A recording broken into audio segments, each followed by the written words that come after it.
Welcome to the fantasy audiobook. I'm in the sea, sign in breathing on the opening day at the beginning. Chapter 1. East Blue, on an unknown island. A thin, black-haired boy sits on the rock on the shore of the island with his chin on his back, looking at the sea in front of him. The immature face is full of sorrows of discord and age. Cuckoo. The little boy lowered his head, touched his stomach, and sighed.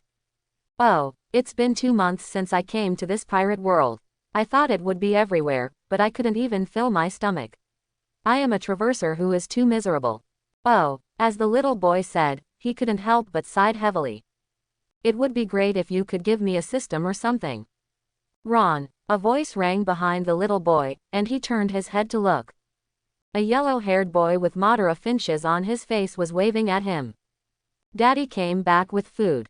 When Ron heard the words, his eyes lit up, and he immediately jumped off the rock. Coming, he ran to the yellow-haired boy. Ron, what are you doing here? Nothing, anyway. Mars, did Dad bring the meat back this time? Ron expected. It seems there is, the yellow-haired boy said uncertainly.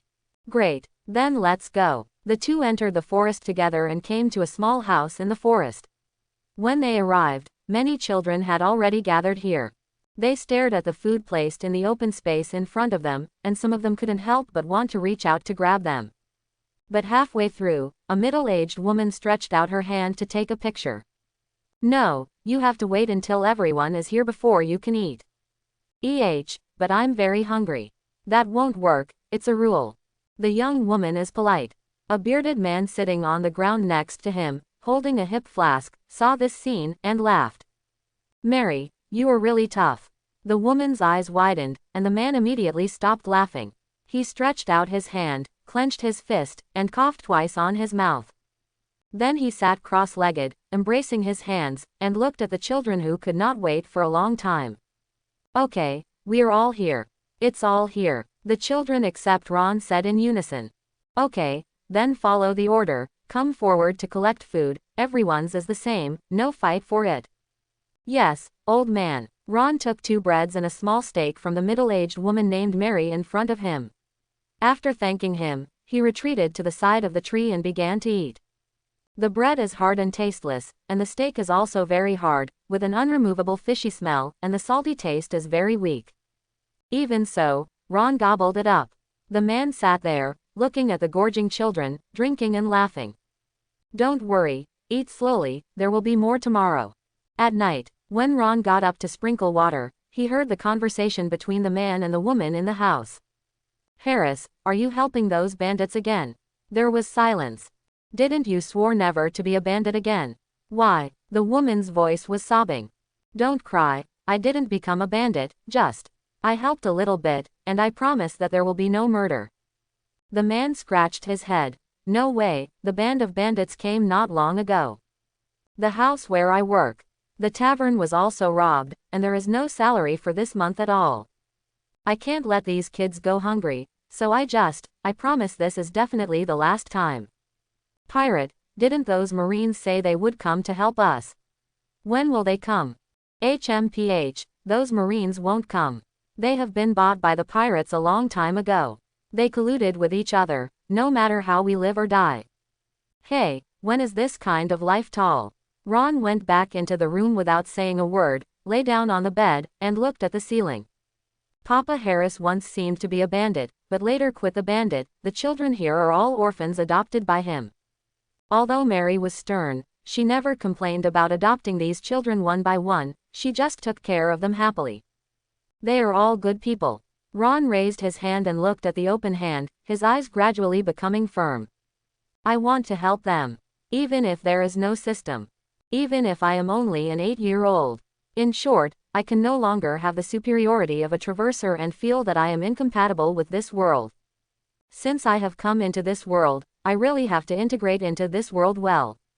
Ron's eyes were firm. Dip, the strong will of the host is detected, and the strongest sign in system is activated. Ron was taken aback. Then he reacted and suddenly got up from the bed. Mars, who was sleeping next to him, was awakened by him, rubbing his sleepy eyes, and propped up his upper body sleepily. Ron, what's the matter? Have you had a nightmare? No, nothing. Ron's voice trembled a little. Oh, then, good night. Mars fell asleep again. Ron squeezed his small face to confirm the pain. Not dreaming. System. Exist. It is true. He was extremely excited and excited. He resisted the excitement in his heart and asked from the bottom of his heart. Yes, system, do you have any functions? Host can sign in at different locations that meet the sign-in conditions, and get corresponding rewards after signing in. Then, can I sign in here?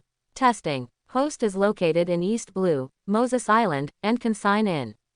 Ron was overjoyed when he heard this, and immediately said, then I want to sign in.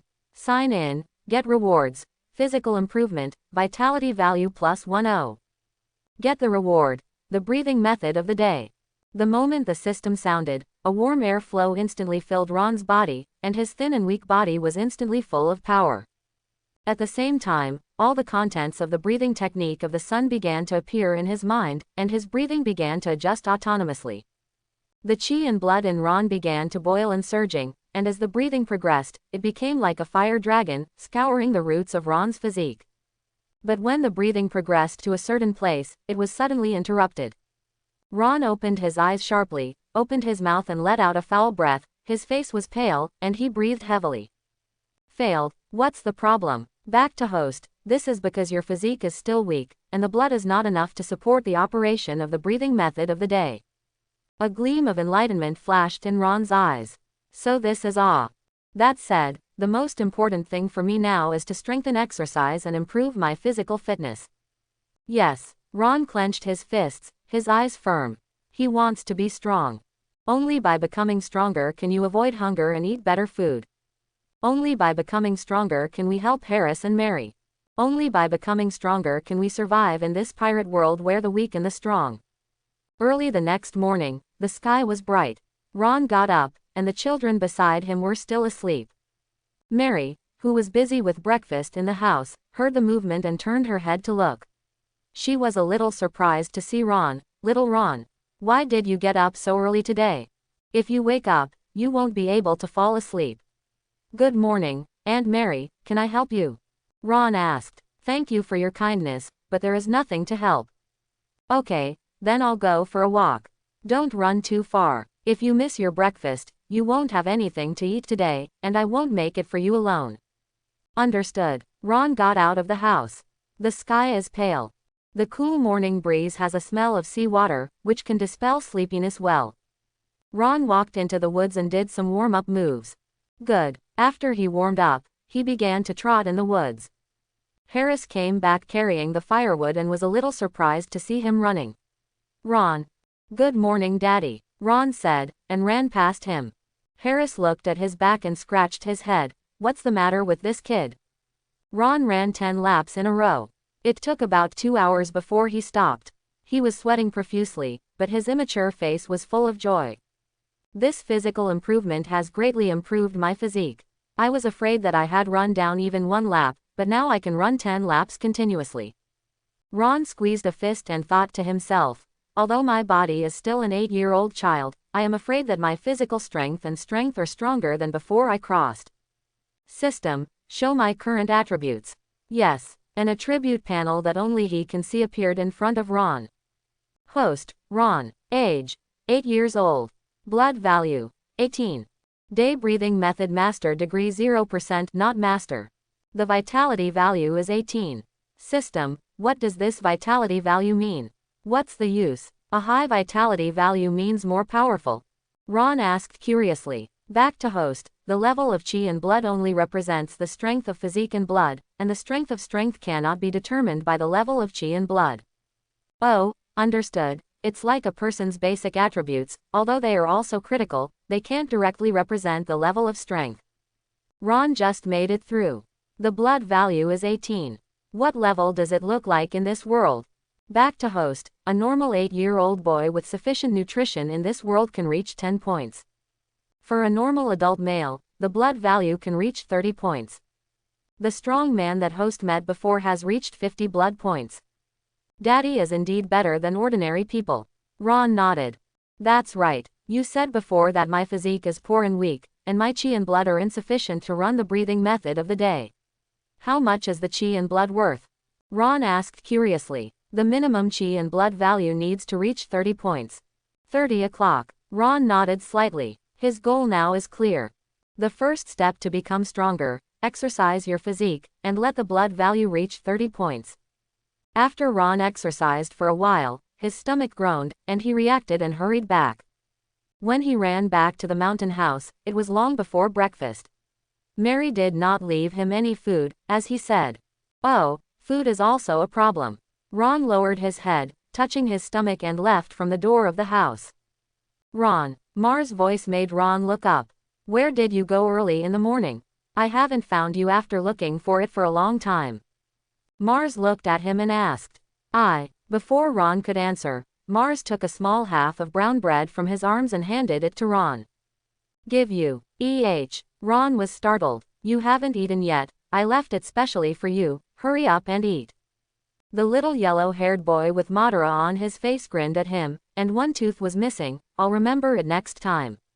Mars. Ron was moved. He took the bread without being polite, and swallowed the bread in 2 or 3 bites. Mars looked at him and asked, where are we going to play today? Should we go to the beach? Ron shook his head. I want to exercise. Exercise. Mars tilted his head. Yes, do you want to come together? At noon, the sun was violent.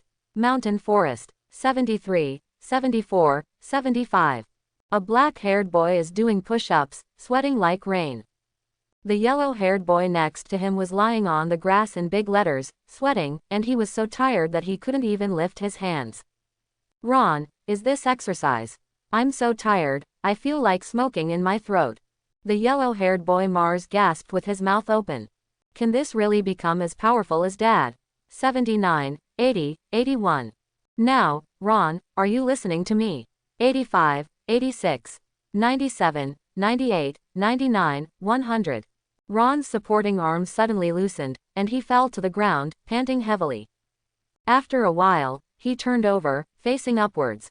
Looking at the sunlight shining in the cracks of the leaves, Ron whispered. Mars. Okay. Mars closed his eyes. The sleepiness after the exercise struck him, his eyes were closed together, and he was a little unsupported and wanted to fall asleep. What do you want to do in the future? From now on, I don't know, I haven't thought about it. This island is very small, and this sea is very big. Ron raised his hand, as if to grasp the flickering sunlight among the leaves. I have decided, I want to become stronger, and then leave this small island. I want to travel everywhere in this vast sea, eat all the food, drink all the fine wine, and see the scenery. There came the cry of Mars falling asleep. Ron glanced at him, then looked up again, a big smile on his sweat-stained little face. I will not be a pirate, nor will first be a marine. I want to be a traveler in this world. Quote. A gust of wind passed. The branches swayed, and the mustard leaves flew up. After Mars woke up, it was still evening, and the sky was full of red clouds. He rubbed his eyes and sat up. Ron found a thick wooden stick on the grass from nowhere, smashed his hands, and slashed again and again. His black hair was soaked in sweat, and he didn't know how long he had been practicing. Mars looked at him blankly. Ron Yugwang saw him, stopped his hand, wiped the sweat from his forehead, looked at him and smiled. You're awake. Well, after I fell asleep, have you been exercising until now? Mars stared at him blankly. Well, that's it. Hearing this, Mars couldn't help but bring a trace of admiration when looking at him, as if he had met his friend for the first time. I found some fruits, and I thought it was a reward for the bread in the morning. As he spoke, Ron stroked his wet hair upwards to avoid blocking his vision. Only then did Mars notice a pile of fruit beside him. He couldn't help swallowing, his stomach groaning just in time. He immediately picked up an apple and ate it. While eating it, he said, You picked so many fruits by Ron. Okay. Ron continued to swing his stick. Where did you pick it? The fruit trees around here should be all lit up. Mars asked curiously. I went to the forest a little bit. Mars paused with his hand and looked at Ron. Isn't there the place where Dad and Aunt Mary forbid us to go? I heard that there are a lot of ferocious beasts. Ron, where did you go? Ron, who was still swinging his stick, turned his back to him and didn't speak. If Daddy and Aunt Mary knew about this. Mars lowered his hand holding the apple. You don't have to say no to them. Don't worry, I won't go next time, only this time.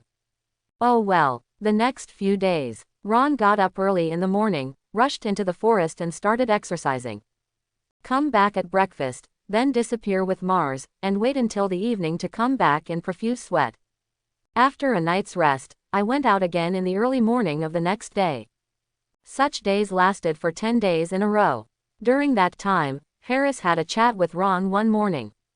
After learning that he wanted to become stronger, Harris said nothing. This morning, Ron checked his attributes after doing basic exercises and 200 push-ups. Ron, age, 8 years old. Blood value, 21. Day breathing method master degree 0% not master. After 16 days of extreme exercise, the blood value has only increased by 3 points. Ron was a little dissatisfied with this speed. But in fact, this speed is already considered fast for an 8-year-old child who is still in the early stages of physical development. The intensity of the exercise is enough. Although the breath of the day can't run, but only a part of it is enough to repair the fatigue and damage of my body muscles at night. Now, the main reason is that this picture has relatively large physical limitations and lacks nutritional supply. The bread and fruits alone are not enough for me to consume. I need meat, a lot of meat. Ron thought to himself, but where can I get the meat? In the mountains, with his current strength, he was still too dangerous to deal with beasts. In the sea, not even. It seems that there is only the river. Ron thought to himself, you have to make a fishing tool as soon as possible. Is the fishing rod better or the fishing net better? Sure enough, fishing nets are better, and fishing rods are a bit time-consuming. For materials, go to the garbage station to find it. Ron. A voice awakened Ron from his thoughts. He turned his head and looked away. A tall, mad, bearded man with a big bag was standing on the side of the road. Uncle Brian. Ron yelled in surprise. He is the best friend of Daddy Harris, the fisherman in the city. What are you doing here? Is Harris at home? Brian said, walking towards him. Daddy went to the city, not at home. When Ron approached him, he immediately smelled a fishy smell. Uncle Brian, what can you do with your father? Haha, it's okay, it's just that I got a lot from going to sea this time, so I will send him a fish. Brian laughed. Ron's eyes lit up when he heard the words. He walked up to Brian, looked up at him and said, Uncle Brian, do you have any fishing nets? Unwanted fishing net. Brian was taken aback by his sudden question, and then he thought for a while and said, there are some discarded fishing nets in the warehouse that have been torn apart. Why are you asking about this? Can you give it to me? Ron expected. Yes, it's okay, but what do you want those tatters to do? Fishing. That kind of broken net can't catch fish. Forget it, since you want it, just go back and get it from me. Thank you, Uncle Brian. By the way, please don't tell me about this matter. After getting the tattered fishing nets from Uncle Brian's fish shop, Ron slipped to a pond in the forest. Find a long wooden stick, and then wrap the good part of the fishing net with a wire, and a fishing tool is ready. Hey, although this thing can't fish in the sea, it's okay in this small river. Ron said happily. He immediately experimented in the river. Although it is not very useful, it is not a big problem. As long as your eyes are accurate and your hands are fast, you can accurately catch those river fish that swim leisurely underwater. After a while, Ron caught 5 or 6 of them. The meat problem has also been solved. Ron ate the grilled fish with a happy face. Now that there is a large supply of fish meat, Ron exercised more and more desperately. Then such exercises are pressed to the limit, and a lot of fleshy nutrients are fully supplemented. The changes in Ron's body became more and more obvious. His bones began to develop and his muscles began to grow.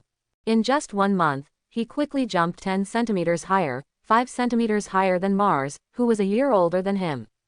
Such days continued for another month in a row. This day, before dawn, Ron put on his clothes and jumped down from the window of the house, fell quickly on the grass, and then left the mountain house and went to the forest. 51, 52, 53.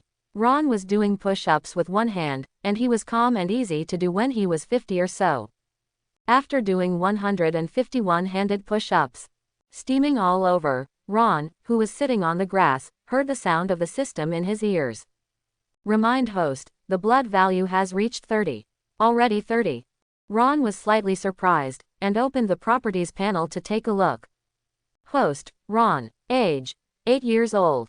Blood value, 30. Day breath master degree 0% not master. Ron closed his eyes, the full content of the breathing method of the day appeared in his mind, and his breathing began to change. Call. One breath seems to expel all the gas in the body. Suck. The breath seemed to be extremely long, filling the whole body instantly. Turn into a scorching storm in the body, ignite the whole body's blood. The whole body began to boil and agitate, like a series of extremely hot fire dragons, leaving the reins, washing away towards the bones, flesh and blood, and skin. Okay. Ron frowned slightly and let out a muffled snort, but held on. He continued to operate the sun-breathing method known as the initial breathing, and thick white steam billowed up from him. If someone else is around at this time, you can feel Ron's body exuding amazing heat. When Ron opened his eyes, he felt that the world in front of him was clearer than ever before, and his body was more relaxed than ever before. This is the breathing method of the sun. Ron looked at the palm of his hand. After practicing the breathing method of the sun for the first time, his biggest feeling was that he seems to use his power. Host, Ron. Age, 8 years old. Blood value, 30. Day breathing method master degree, 1%. Summer goes to fall to winter. Aunt Mary started to worry about the children's winter clothes again, and sighed all day long. Daddy Harris also went out earlier than before, and came back later. Uncle Brian, whom the children are looking forward to, is coming here less and less frequently. When winter is here, pirates and bandits visit towns more frequently, making life difficult for everyone on the island. On this day, the clouds are dark. Mountain forest. The cold wind is scorching. A thin-clothed black-haired little boy stood in the open space with his eyes closed holding a wooden stick. Call. He took a long breath. His eyes opened suddenly. Step out. The breath of the sun, the first style, Yan Wu. The black-haired boy cuts out with a stick as a sword. The wooden stick in his hand was instantly burned.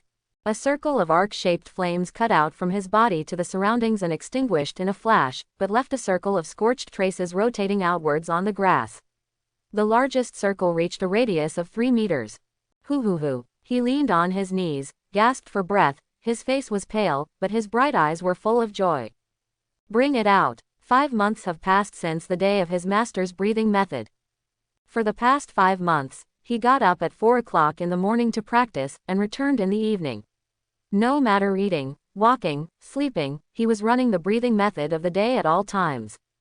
This extreme exercise lasted for 5 months. Ron finally can perform the first slash, Yanwu, that comes with sun breath. Ron ran the breathing method of the day, and his stamina was completely restored in a few moments. He stood up straight, looked at the traces on the ground and said with satisfaction, finally, something has been achieved. System, show my current attributes. Okay. Host, Ron. Age, 8 years old. Blood value, 87. Breath of the day master degree, 7%. Since system activation, but half a year, Ron has grown tremendously. The daily breathing method combined with extreme exercises is far more amazing for the growth of chi and blood than Ron thought. Before the master, nearly 2 months of extreme exercise only increased the value of chi and blood by 12 points. After the master's breathing method of the day, within 5 months, he gained a full 57 points of vitality. And Ron could clearly feel it. The growth of physique and vitality becomes more difficult as you go backwards. It looks like it's going to snow. Ron looked up at the sky, gloomy and black. It's better to go back early today, otherwise Aunt Mary wants to talk to me again.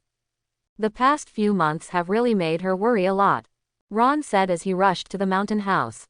He walked through the mountains and forests, fast, agile and dexterous like an ape. Soon I saw the mountain house from a distance.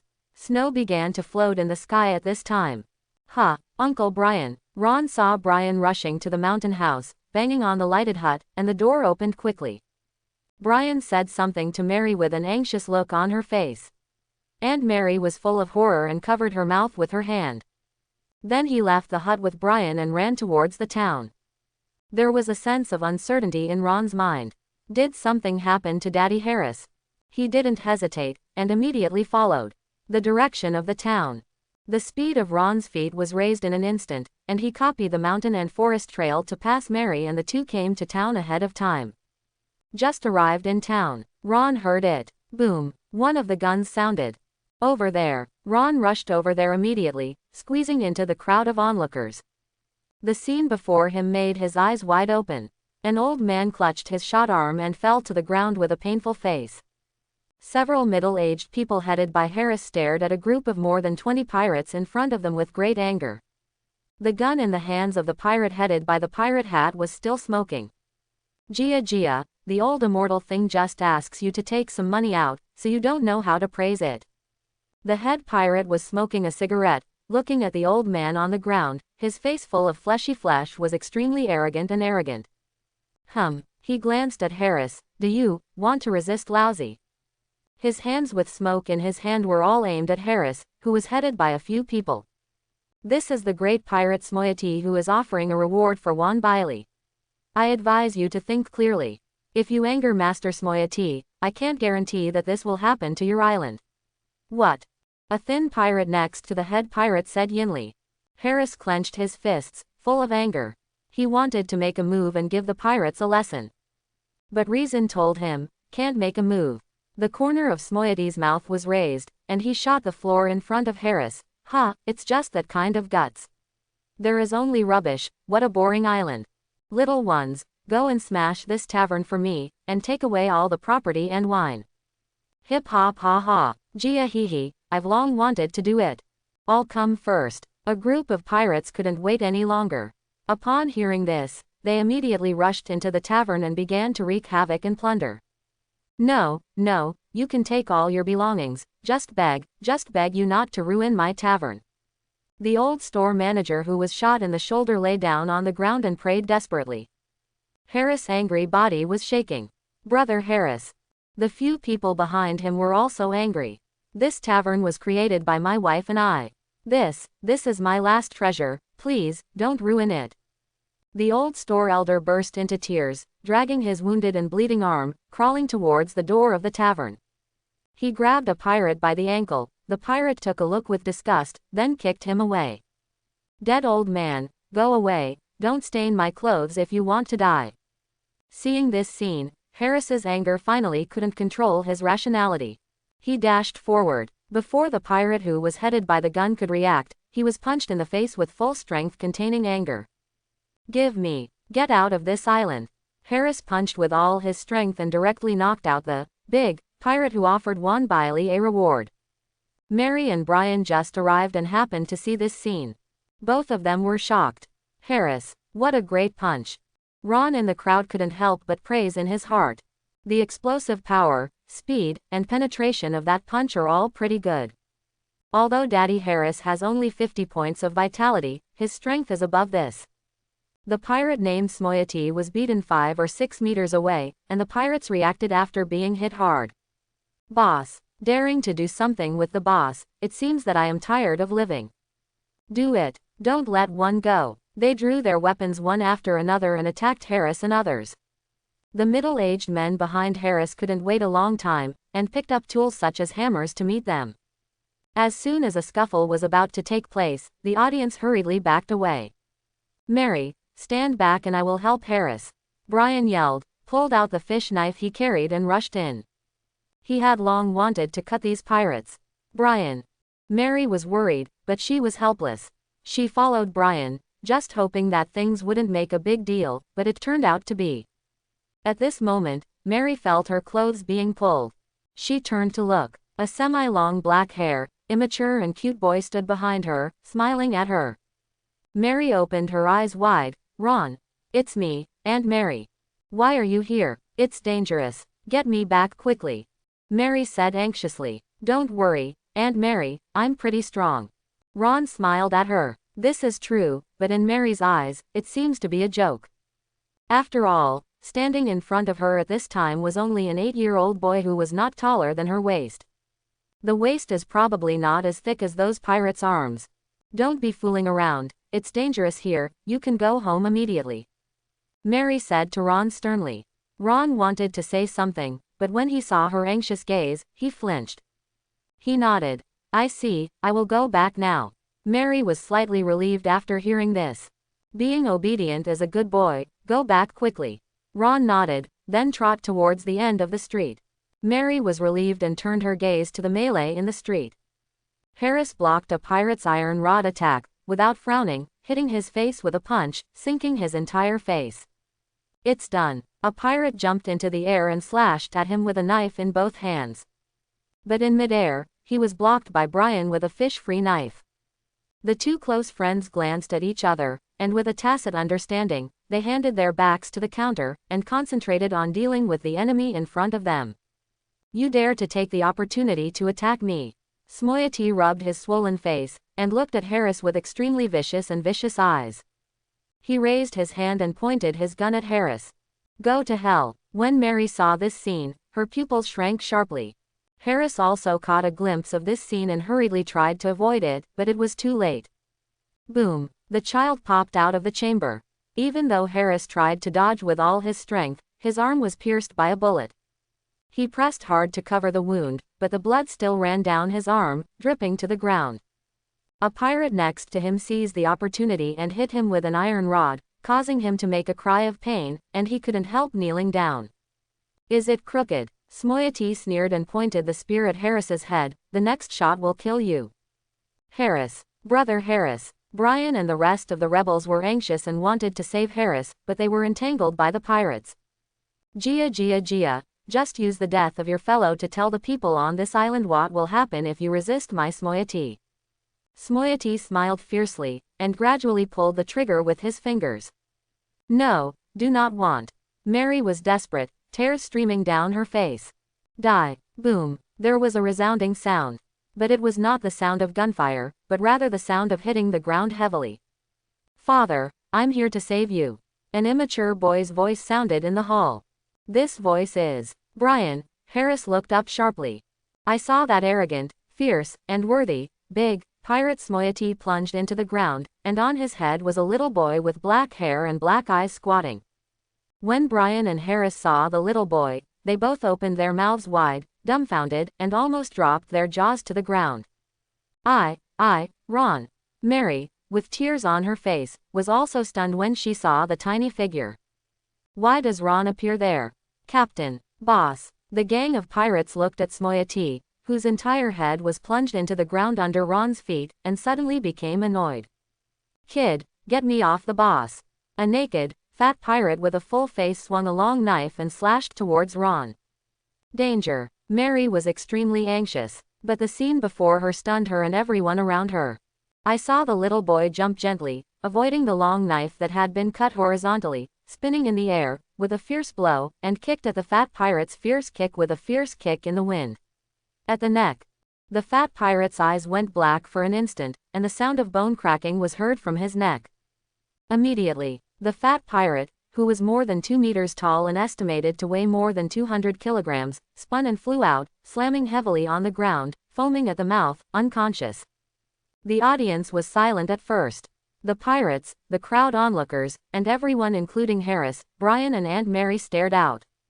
Can you imagine a cute 8-year-old boy kicking a fierce pirate weighing more than 200 kilograms into the air? Aunt Mary, let me say it, I'm pretty strong. Ron smiled at the stunned Aunt Mary. Mary had no idea what to say at this time, and her thinking stopped. The pirates nearby swung their swords to kill Ron. Harris just wanted to step forward to help. But he hasn't taken a few steps yet. Several bangs. The pirates who besieged Ron all flew out, and Ron was carrying a pirate in his hand. Spare. The pirate wanted to ask for mercy with a cold sweat on his face. But Ron smashed his face with a punch, and his entire face was smashed. Weird. Monster. The pirate next to him took a weapon and backed away in horror, trying to stay away from the boy who was still standing on top of their boss. Brian came to Harris, looked at the little figure, and couldn't help saying, Harris, Ron, what's the situation? He's only 8 years old, right? Harris smiled bitterly. I don't know. I know he has been exercising for the past 6 months. An 8-year-old kid who exercises for half a year can become so strong. Brian opened his mouth wide, unbelievable. Harris didn't know what to say. He also thought all this was incredible. Boss Harris, take this opportunity, let's kill all these pirates. A middle-aged man next to him said with excitement. They are suffering from these pirates for a long time. Harris hasn't spoken yet. I don't know who yelled, knock these pirates out of our island. The sentiment of the group was exhilarating in an instant. Oh, come on. The onlookers shouted angrily and rushed towards the gang of pirates who had gone. Holding pots and pans, the hoe and stick greeted them on their heads. The remaining dozen or so pirates were instantly beaten up like a dog, kneeling down and begging for mercy. Ron retreated from the battlefield, and a hand fell on his head. Turning his head, Harris looked at him with a smile on his face. Father. Ron, thank you for saving me. Ron touched his head embarrassedly. You kid, when did you become so amazing? It's really surprising. Brian leaned his face over and said, just keep exercising, before you know it. Ron pretended to be silly. Harris, Ron, and Mary squeezed the crowd and rushed over, holding a large and a small too with her arms full of tears. Don't worry about it, you two fools. And Mary. Mary, don't do this, a lot of people are watching. Harris touched his head with his intact arm, blushing a little. Take the rope and tie them up. After a while, all the pirates were tied up. Shimoi, who was headed by him, was completely unrecognizable. His entire head was swollen twice as large as he could not see the human form. After he woke up, he still said harshly, you have done this kind of thing, don't think it can be done. Lousy is the subordinate of the Lord Dragon. If you offend that lord, you just wait to die. Ron listened, his eyes moving slightly. Evil Dragon. Could it be? Evil Dragon. Could it be that Evil Dragon pirate group? Someone's tone was horrified. No way. Hajiehieji, that's the Evil Dragon pirate group. Shimoi let out a sullen laugh, the Evil Dragon Lord, but the big man offering a reward of 20 million Bailey. Offend that one, you. Nourish. A stream of water sprayed on his head. What? Ah, so spicy, eyes, my eyes. Shimoi shouted in pain. How does the chili water gun I made with Mars taste? Ron raised the water gun in his hand, and a childish voice rang in everyone's ears.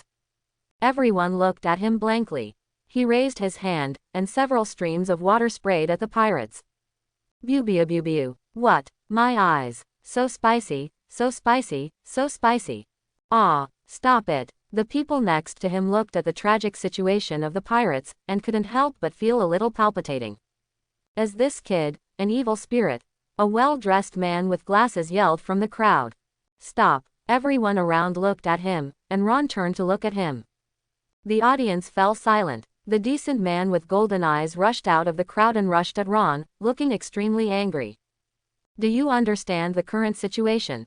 You offended, but the biggest dragon and pirate group in East Blue. Have you thought about the consequences? Our small town, and even the entire island, will be finished because of you little devil and your impulse. Are you going to kill us and make this island finished?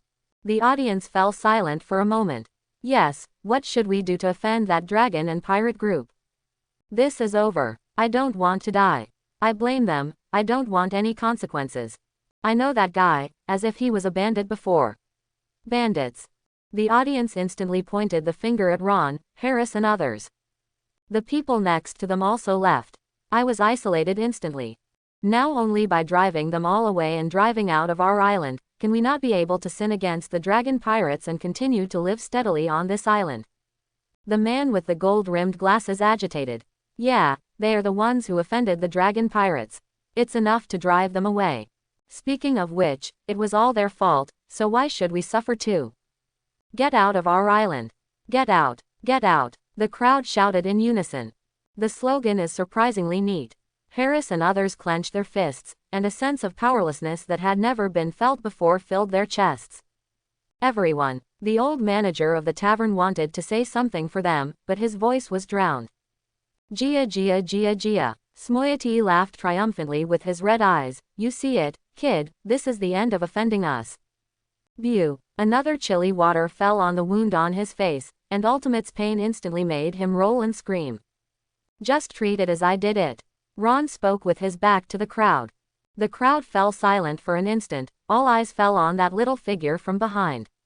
Ron turned to look at the man who incited others. Just hand me over. Ron, Harris and Mary were suddenly anxious. Father Harris, and Mary. Ron smiled at the two of them. Don't worry, I'm not going to die. I've long wanted to leave this island to see the outside world, so I took this opportunity. As he said, his eyes fell on the man, and he squinted slightly. I'll go alone, okay.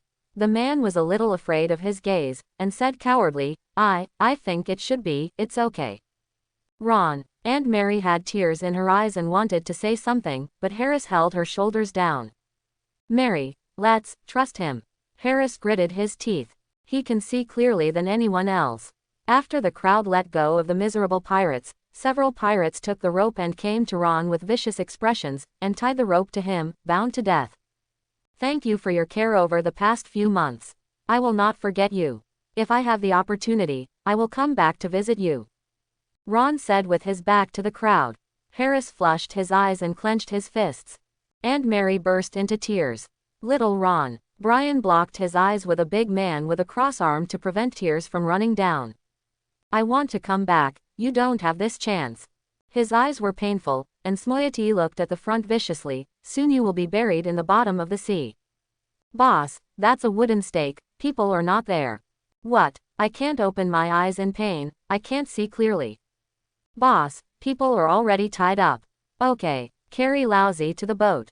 After Lousy's eyes are better, you should take a good look at his misery.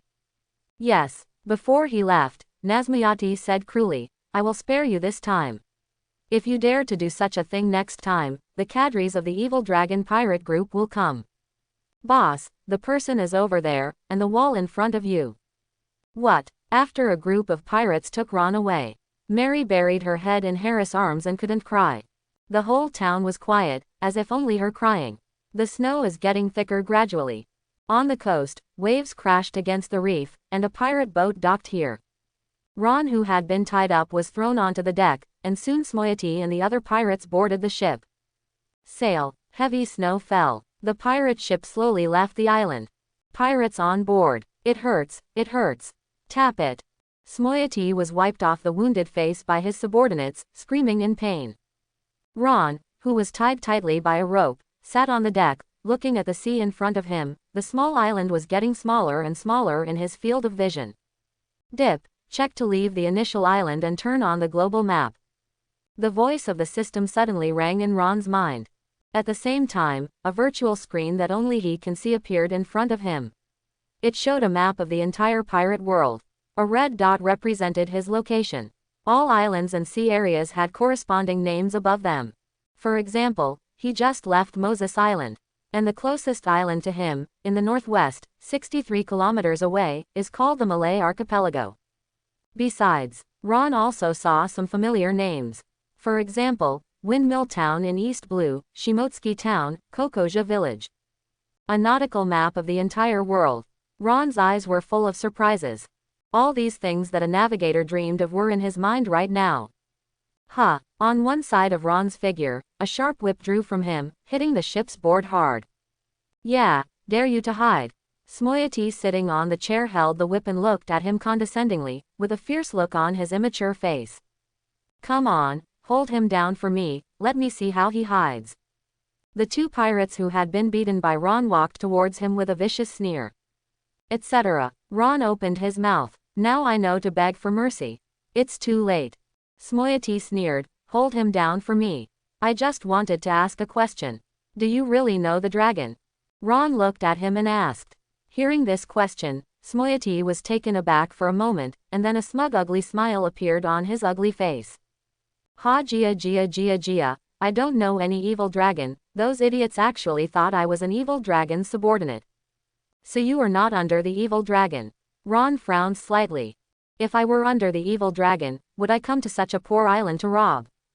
The so-called people, for their peace, they do all kinds of things, Haji. With just one name, they dare not resist. Shimoi smiled at Ron. Gia, do you feel it? This is the power of evil. This is the pirate. Ron nodded slightly. You are right about that. This world is indeed intertwined with good and evil, chaos. It's over, you deserve to die too, kid. Everything you did to me, I will give it back to you double. First, break your limbs and give it to me. Smoiati waved his hand, and the two pirates grinned and rushed towards Ron. Oh, double return. Can you do it? Ron took a deep breath, and Sun's breath worked at full force. Push your arms. The tough rope that bound him was instantly broken. The two pirates were instantly knocked out by the small fists that suddenly appeared in front of them. What? Smoiati opened his mouth wide, unaware that the smoke fell from his mouth, and was shocked. Ron bent down, picked up a long knife about his height on the ground, put it on his shoulders, looked up at the horrified Smoiati and smiled. It seems you can't do it. Kid, give it all to me, I don't believe you can deal with so many of us. Smoiati's expression gradually distorted and hideously. Aha! The pirates around Ron took up their weapons and rushed towards him. After a while, Ron was carrying a blood-stained knife and sat on a mountain of over 20 pirates who had fallen down. Do you want to continue? There was a snap. The weapon in Smoiati's hand fell off the deck. He fell onto the deck and looked at the small figure, shaking and terrified. Evil, evil spirit. Ah, hey, I have nothing to do with the word evil no matter how you think. Ron grinned. Among the dozen boys in the mountain house, I am considered to be the most handsome and lovely. He jumped off the mountain and walked in front of Smoiati, with a blood-stained knife on his shoulder, making him tremble and sweat. From now on, this ship belongs to me. You have to go wherever I let you go. Smoiati, what do you think? 1. Listen to everything, Lord Ron's orders. It's almost the same this time. Well, then take me to the treasure house. Okay. Yes. Inside the treasure house. Ron looked at the piles of treasures in front of him, and said. Although these pirates are very weak, they still have collected a lot of treasure. But it's all mine now. The system. Exist. Scan all these treasures and put them into the system space. Okay. An invisible light swept the house full of treasures from top to bottom.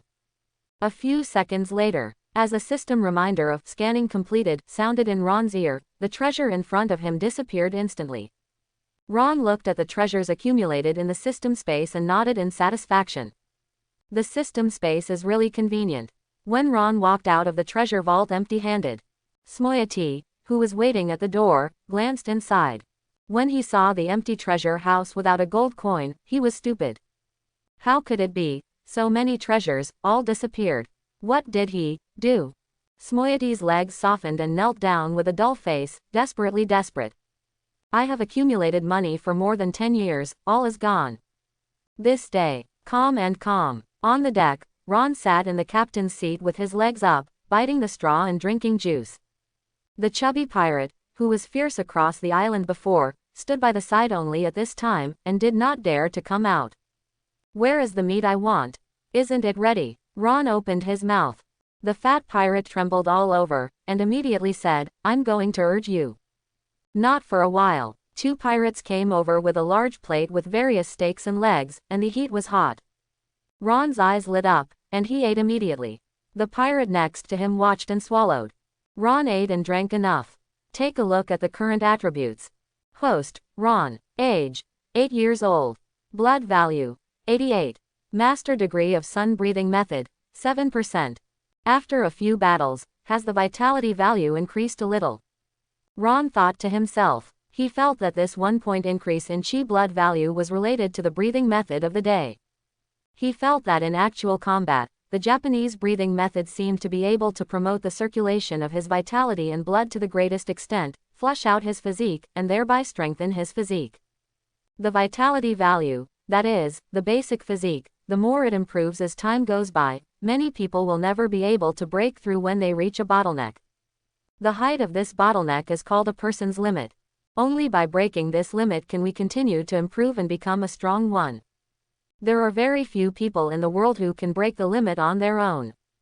In the training camp of Marine training recruits, relying on the unique extreme training method to help some highly qualified Marines break the limit, one after another can be born. But, Ron could feel it. The breathing method of the son of my master far exceeds the practice method of Marine. Ron, take it, which direction are we heading next?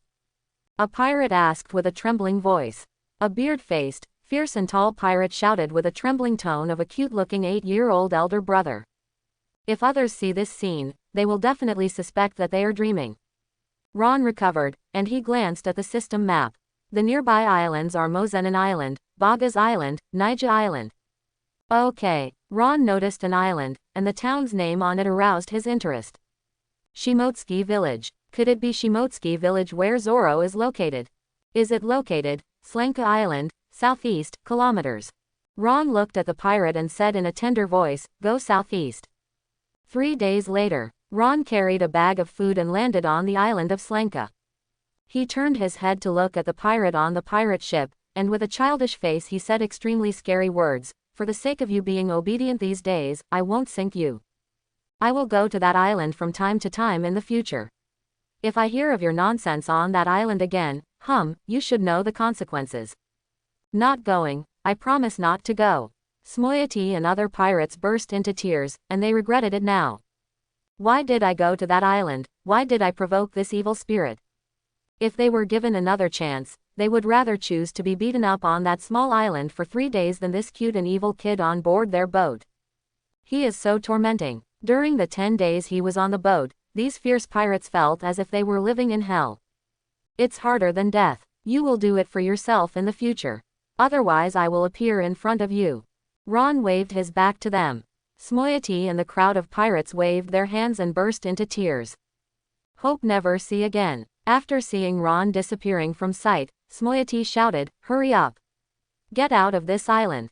Yes, Captain. 2 days later, a little black-haired boy carrying a package came to Shimotsuki Village.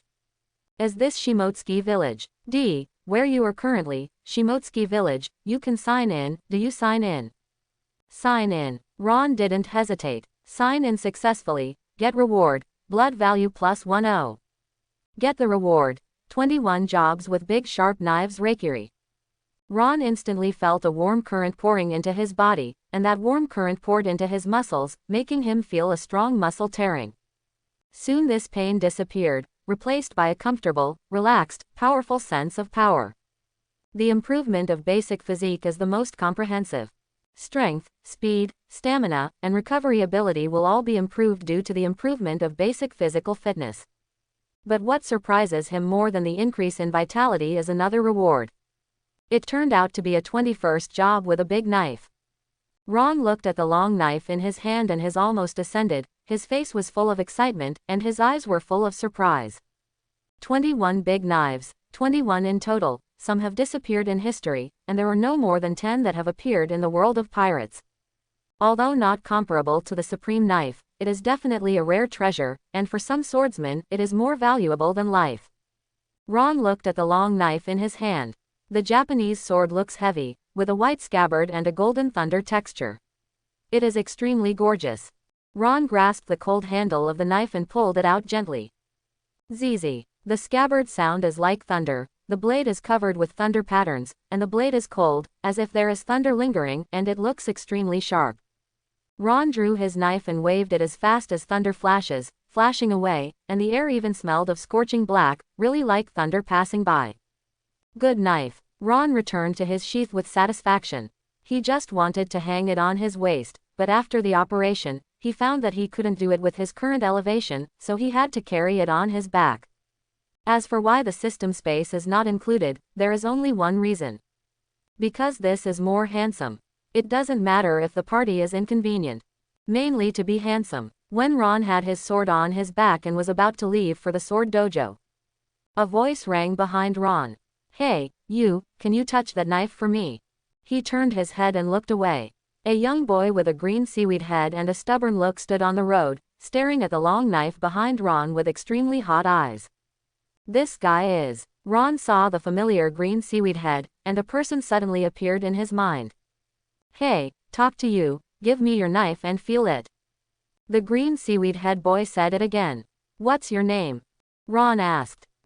My name is Roranoa Zoro. Remember it for me, one day this name will resound in the sea. The little boy with green seaweed hair hugged his arms and said proudly.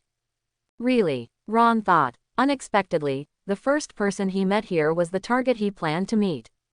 But speaking of, this arrogant kid has a very different personality from the green-haired swordsman in the future. Hey, what's your name? I don't seem to have seen you before. Are you from outside? Little Zoro was very arrogant even when he asked questions. My name is Ron and I am a traveler. Ron smiled. Puff. Little Zoro covered his mouth and smiled. Traveler. Ha ha ha ha. I think you are about the same age as me, so you dare to say that you are a traveler, ha ha ha ha. He burst into laughter and burst into tears. Ron didn't care. After all, in his current appearance, it is a bit funny to say that he is a traveler. After Little Zoro laughed, wiped away his tears, looked at Ron and said, since you said you are a traveler, why do you have to carry a knife? I'm a traveler. It's reasonable to put a sword on my back to defend myself. Ron smiled. Ah, it seems reasonable. Little Zoro scratched his head. So your knife is a real one. Can you give me a feel for it? He still doesn't forget this one. Ron shook his head. No. Why? Because it will be very troublesome to memorize it again. Ron said solemnly. The little Zoro with a green seaweed head was completely stunned. Because of this. Isn't it quick to take it off and put it on your back? What reason is this? After a few seconds, he came back to his senses, and Ron in front of him was already far away. He hurried to catch up and said, I think you just don't want to lend me a touch, so I just found an excuse, right, mean? No, actually it is. Ron just didn't want his rapier to be touched by this guy, so that he wouldn't be able to get it back after falling into his hands. After all, there is a causal law, called the protagonist's halo. Cut. Don't touch it, don't touch it. My knife will definitely be better than yours in the future, and more. Little Zoro hugged the back of his head and said, I want to use 2, no, 3. Use 3 knives to become the most powerful swordsman in the world. Ron couldn't help but glanced at him beside him. Have you learned swordsmanship? No, not yet, what's the matter? Little Zoro was stunned when he asked, but I heard that there is a kendo gym there, I plan to challenge it later. Ron glanced in the direction he was pointing. Sword Hall, over there. He smiled at Zoro. Thanks for showing the way, then we will see you next time in that kendo hall. Huh, are you going now? God. Before the little Zoro finished speaking, he saw the black-haired boy who looked about his size rushing towards him at an amazing speed. Little Zoro scratched his head. What a weird guy. In the middle of the night, snow fell from the sky. Inside the kendo hall, the lights are bright. A girl with short blue hair wearing a white exercise suit is holding a bamboo sword in both hands, and is still doing vertical chopping again and again. Kuina, it's late, let's do it today. Koshiro wearing glasses walked into the road. Father, I'll take a rest after I practice 100 times. You go and rest first. Kuina doesn't look Kaido either. Okay, then I will go to rest first. You also rest early. Understood. After Koshiro left, Kuina continued to split vertically again and again. 98, 99, 100. Kuina put down the bamboo sword, leaning on her knees and gasping, her arms were already too heavy to lift. At this moment, there was a knock on the door outside the house. It's late today, Taoist temple is closed, please come back tomorrow. Kuina said. There was no sound outside the door. It's so late, there are still people coming to Taoist temple. Kuina was suddenly curious. She walked to the door, opened it gently, and looked out. There was heavy snow in the sky. In the courtyard outside the Taoist temple, a black-haired strange boy sat cross-legged on the grass with his eyes closed and a long white sheath knife on his knee. A lot of snow has accumulated on his head and body. No, is he planning to stay here all night like this? Kuina's eyes widened slightly. She opened the door, walked over to the black-haired boy, looked at him and said, You will freeze to death like this. No, I won't die. The boy did not look up, nor did his eyes open. Why? Kuina was curious. Ron raised his head, opened his eyes, looked at the short blue-haired girl in front of him and smiled, because I don't want to die. Kuina couldn't understand what he was talking about. As long as it is a person, sleeping in the snow on such a cold day will definitely freeze to death. What does it have to do with whether you want to die? She didn't want to say anything, just grabbed the hand of the black-haired boy in front of him and pulled him towards the dojo. Although I don't know why you are here, I can't just watch you freeze to death in my dojo. Tonight, you can sleep in the dojo. Ron didn't refuse, and followed her into the dojo. Kuina, what happened? At this time, Koshiro heard the movement and came out to check, just in time to see Kuina pulling Ron in. Kuina, is this? Father, this man is going to sleep in the courtyard of the dojo. I saw it was snowing outside, so I pulled him in. Kuina looked at Koshiro. Sleeping outside on such a cold day. Koshiro looked at Ron in surprise. What's going on with the children nowadays, is it fatal? Father, I plan to let him, what is your name? Ron, I plan to let Ron stay in our dojo for one night, do you think it's okay? Kuina looked at Koshiro and asked. Of course I didn't ask. Koshiro was about to agree, but before he finished speaking, he caught a glimpse of the long white scabbard in the hand of the black-haired boy. He was taken aback for a moment, then his face was shocked. White sheath, golden thunder pattern, this knife, could it be? Father, Kuina was a little confused and didn't understand what happened to Koshiro. At this moment, the black-haired boy named Ron next to her took the long knife and walked forward a few steps. He looked at his father and said something that surprised Kuina. The name of the sword is Reikiri. I would like to ask the curator about swordsmanship with this sword. Sure enough, it is this knife. Legend has it that this knife hasn't appeared in the world for hundreds of years. I didn't expect to see it in my lifetime. Koshiro's eyes were eager. He looked at Ron. You came here to challenge me. To be precise, I would like to ask you to teach me how to cut everything and step into the realm of a swordsman. Ron looked at Koshiro and said seriously. But he didn't notice that Kuina behind him heard the words, her eyes widened slightly. Ha ha ha, the realm of swordsmanship, it's not that easy to step into. It takes a long time to practice hard. Koshiro stroked his smooth chin and smiled. He really likes to see one after another young juniors who are chasing the swordsman's way. This dojo was also established for this. Since you are here to challenge, then I have to accept it, but before challenging me, you still have to compete with her, my daughter, Kuina. Don't look at her as a girl. Her strength is actually number longer lose to the adults. Koshiro smiled and pointed to Kuina and said. It was dark and cold at night, and heavy snow fell. Inside the brightly lit gym, Ron carried a bamboo sword and walked across from Kuina. Koshiro stood aside, looking at them with his arms folded. His eyes are more on Ron. A boy who seems to be younger than Kuina carries with him Reikiri, one of the 21st knives that have disappeared for hundreds of years. How can he let people not care? Kuina held the hilt in both hands, looked at his sword-holding posture, and asked, this is the first time you use a bamboo sword. Well, I have held the sword several times, but this is the first time for the bamboo sword. Ron said. Kuina said nothing. She stared at Ron, her eyes gradually sharpened.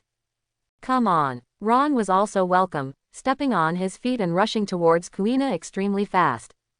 So fast. Both Kuina and Koshiro were surprised. Ron rushed in front of Kuina, and the bamboo sword in his hand slashed over her head. Snapped. Although Kuina raised the bamboo sword in time to block the blow, her palms were numb, and she couldn't stand her feet and took 2 steps back. What a heavy force. Kuina was shocked. Koshiro also opened his eyes wide. He saw far more than Kuina. Steps, standing postures, holding swords and swinging swords are all without skill at all. It's just pure speed and strength. Can you reach this level?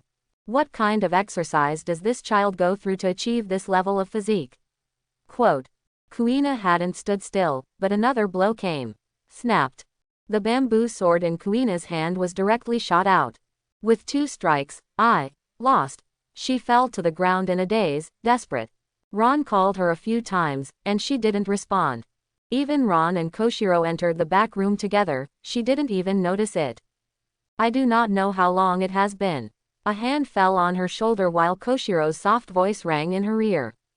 Kuina. Light gradually appeared in Kuina's eyes. Father. Father. In an instant, tears gushed from her eyes. Why can't I become stronger after practicing the sword so hard? Kuina, you are strong enough now, and some adults can't match you in kendo. Kuina buried her face in her knees and cried. But I still lost. I didn't even hold up his 2 swords. This is not as strong as I want. What's the point of the hard work I have cultivated so far? Koshiro put his hand on top of her head and said solemnly. Kuina, you are already very strong, and I can assure you of this. All your practice so far is worthwhile and useful, not in vain. But I still lost. Because of your opponent. Ron is an exception. Koshiro's tone was a little strange. His strength is not on the same level as you. Kuina, eyes red with tears, raised her head and looked at him. Not a level. Koshiro nodded to her solemnly and said, yes. After playing against him, I can clearly feel his strength. If you say you are 10, then he is 50. Under his attack, even I have to be a little serious. Kuina's eyes gradually widened, unbelievable. She is very aware of the strength of her father. And that black-haired boy named Ron, could he make his father serious? So, losing to him is definitely not a shame. On the contrary, you can block his first sword, it is already very powerful. Koshiro patted Kuina on the shoulder. Father. I have decided to keep him in the coffin. I will teach swordsmanship personally, and he will be stronger in the future. Koshiro stood up. Think of him as a goal to cross, Kuina. In this case, you will definitely become stronger. Quote. After listening to Koshiro's words, Kuina wiped her eyes gradually firming up. Father, I understand, I must defeat him before I can become the strongest swordsman in the world. Where is he now? I want to challenge him again. Kuina's eyes were full of war. She had never felt this way before. Kuina, it's already late today, I let Ron sleep in the warehouse, and you will challenge him tomorrow. Koshiro smiled wryly. Early the next morning, it was just dawn. Kuina took 2 bamboo swords and opened the warehouse door with a snap. Ron, I'm here to challenge you. There was no one in the warehouse, and the quilts were neatly stacked there. What about people? Kuina looked around in the gym, and finally heard the sound, and found Ron who was doing 3-finger push-ups in the forest behind the gym. 343, 344, 345. In the snow, the black-haired boy with the naked upper body was sweating profusely, and he was bubbling with a lot of white vapor, and the snow beside him was melted into water by the heat emitted by him. Hey, Kuina called to him. Ron heard the sound, turned his head and glanced, then retracted his gaze to continue his exercise. Don't make a sudden noise, it's scary. You don't seem to be scared at all. Kuina couldn't help thinking. After watching Ron who was exercising for a while, she couldn't help but ask. How long have you been here? I only came last night, don't you remember? No, I mean, how long have you been exercising here? Oh, you ask this. Ron stopped doing push-ups and sat on the ground. After hearing this for a while, he looked at her and said. I have been here for about 2 hours. With a snap. The bamboo sword in Kuina's hand fell to the ground.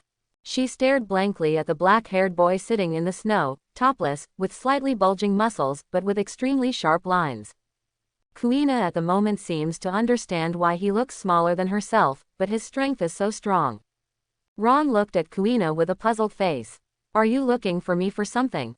Kuina regained her senses, remembered, and immediately bent over to pick up 2 bamboo swords, and said to Ron with firm eyes. I'm here to challenge you. Ron scratched his head. Didn't you fight yesterday? That was too careless of me. Today, I have to show my real strength today. Oh, okay. After a while, the bamboo sword in Kuina's hand was beaten away. She looked at her trembling hand, gritted her teeth fiercely, and stared at Ron. Tomorrow, I will come tomorrow. Anytime. Ron smiled at her carrying the bamboo sword. Kuina gave him a hard look and turned around to leave. And she just walked out a few steps. Ron's voice rang in her ears. Your speed is good, but you don't have enough strength. You can't beat me in this way. Kuina stopped immediately, clenched her fist slightly, and bit her lower lip. The lack of strength is her pain. She hates herself for being a daughter countless times because the strength of women is inherently weaker than that of men. And this difference becomes more obvious in the future. That's why her father Koshiro would say bluntly that as a woman, she would never be the strongest swordsman in the world. I know too. I also know that lack of strength is my weakness. Kuina lowered her head and shouted with her back to Ron. But what can I do? No matter how I practice, the increase in strength is not as good as your boys. If I can, I want to be a boy too. Her voice was full of unwillingness. Ron was stunned when he heard the words, and then reacted. You seem to have made a mistake of what I meant. I'm not trying to laugh at you. I mean to say, do you want me to teach you how to increase your strength? Kuina trembled. How to increase strength? She turned to look at Ron. Really, can I improve my strength? Ron nodded. Probably. 3 days before the sun. In the forest behind the gymnasium. Ron handed Kuina a grilled fish. Eat it. Can you gain strength after eating? Kuina was puzzled. It's a prerequisite. Kuina immediately ate the whole grilled fish clean, and the taste was unexpectedly good. Are you full? Ron looked at her. Kuina nodded. Ron said hello, and then started to point her. Then close your eyes and do everything as I say. Kuina listened to him and closed her eyes. From now on, you have to change your breathing rhythm as I said. Ron's voice rang in her ears. Let me spit out all the air in my lungs in one breath. Ron now teaches Kuina. It is the minimalist version of sun breathing.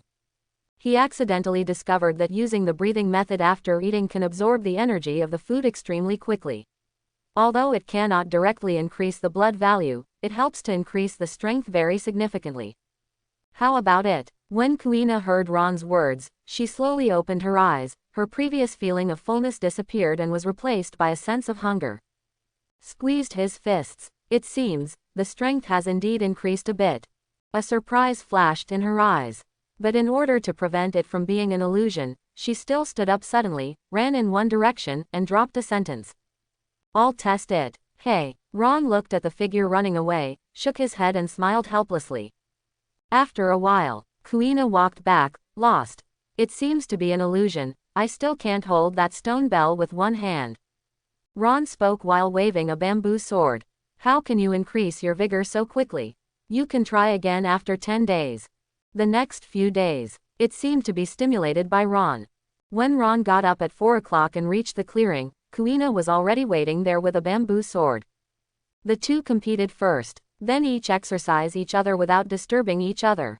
When the sun rose, I went to the gym to have breakfast, and then learned swordsmanship with Koshiro. Swordsmanship includes steps, body skills, holding a sword, drawing a sword, slashing and so on. Afternoon. Ron and Koshiro are holding real knives in actual combat.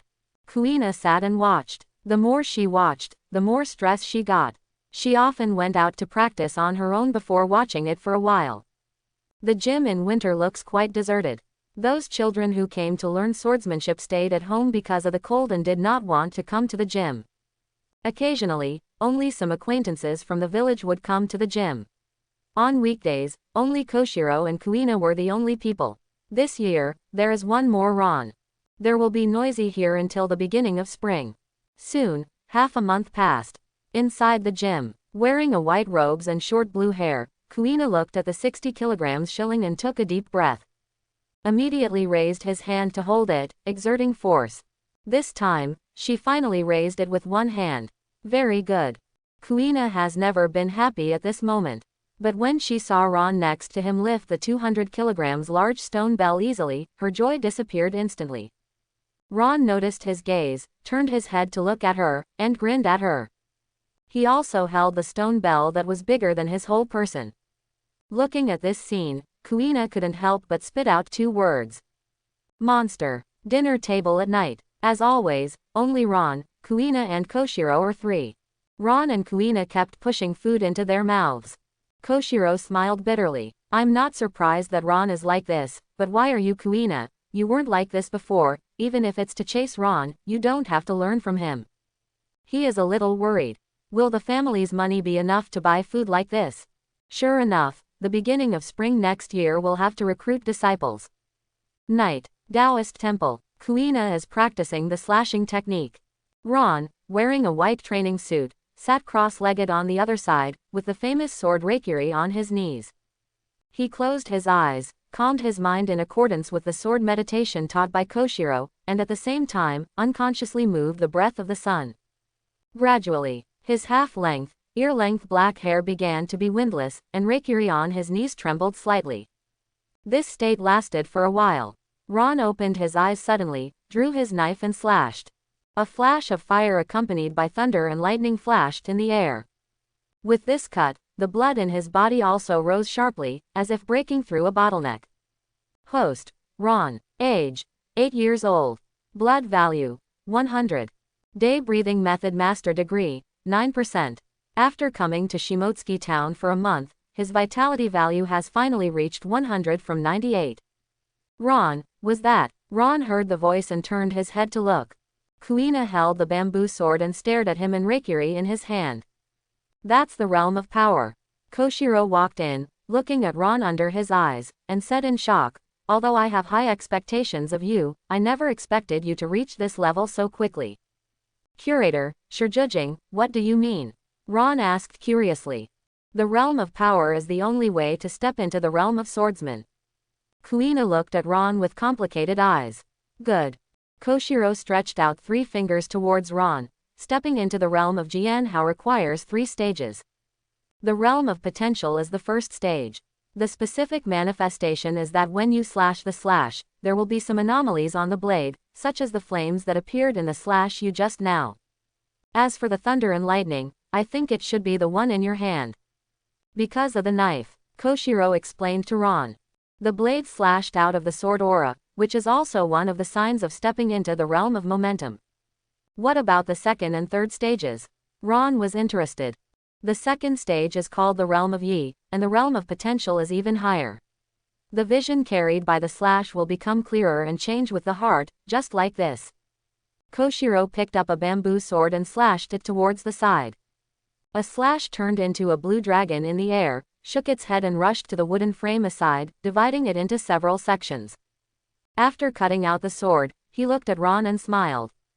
There are many swordsmen on the entire sea, but not many can reach this level. The realm of potential, the realm of will, the third stage, is called the realm of iron cutting. The realm of slashing iron. Ron's eyes widened slightly. Good. Koshiro nodded. When you can cut steel with a wooden stick, you are in the realm of iron cutting. As long as a swordsman in the world reaches the state of cutting iron, he can be called a swordsman. After listening to him, Ron looked down at Reikiri in his hand, speechless. At night, Ron still tossed and couldn't fall asleep, staring at the ceiling with his eyes open, thinking of the 3 stages Koshiro had said in his mind. The flames that were born from that slash should not be a manifestation of the sword Dao's attainment. When I used Yanwu before, a similar flame appeared. I'm afraid it was caused by my unintentional use of the breathing method of the day. Quote. The curator mistaken it for my sword power, but in fact I haven't reached the state of power. Ron thought to himself, but I took this opportunity to understand the path to Jianhao. I came to this gym as expected, and now my goal is clear. A flash of light flashed in Ron's eyes. Now he has only 2 things to do. 1. Continue to exercise physique. Increase blood value. 2. Sharpen swordsmanship. Achieve the situation as soon as possible. When Ron couldn't sleep, he knew the goal of his training. Inside a room in the gym, Kuina asked Koshiro curiously, Father, isn't the knife in Ron's hand unusual? Sure enough, you also noticed. Koshiro nodded. Yes, that knife is very unusual. It has not been recorded in the world for hundreds of years. What is that knife? It's the same as yours in a text, and it belongs to the 21st knife of the Great Knife. The name of the knife is Reikiri. It is said that the sharpness of the knife is enough to tear the thunder. Koshiro's words made Kuina's eyes widen slightly, and her heart vibrated. Chapter 11. This winter passed quickly. Spring is here in a blink of an eye. Ron also spent 3 months in the gym. His body has grown a bit taller, and he is almost as tall as Kuina, who is 10 years old this year. The figure is extremely strong and well-proportioned, full of vitality. According to Koshiro's words, a jealous monster body. 424, 425, 426. Ron was doing push-ups in the backyard with 1 hand and 3 fingers, a drop of sweat dripping down the tip of his nose. Ron. Koshiro walked over from the corridor and saw him and said, Did you see Kuina? She seems to have gone to practice swords over the waterfall. Ron replied, The curator, do you have anything to do with her?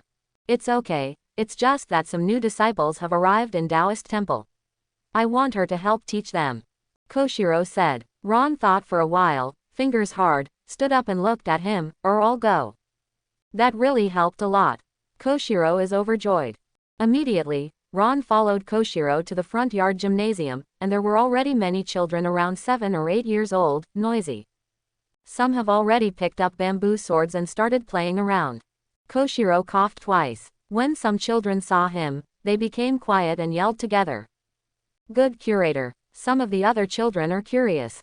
Hello. Koshiro smiled and looked at the children. Some of you are new disciples. Welcome to this Isshin Dojo. I am Shimotsuki Koshiro, the curator here.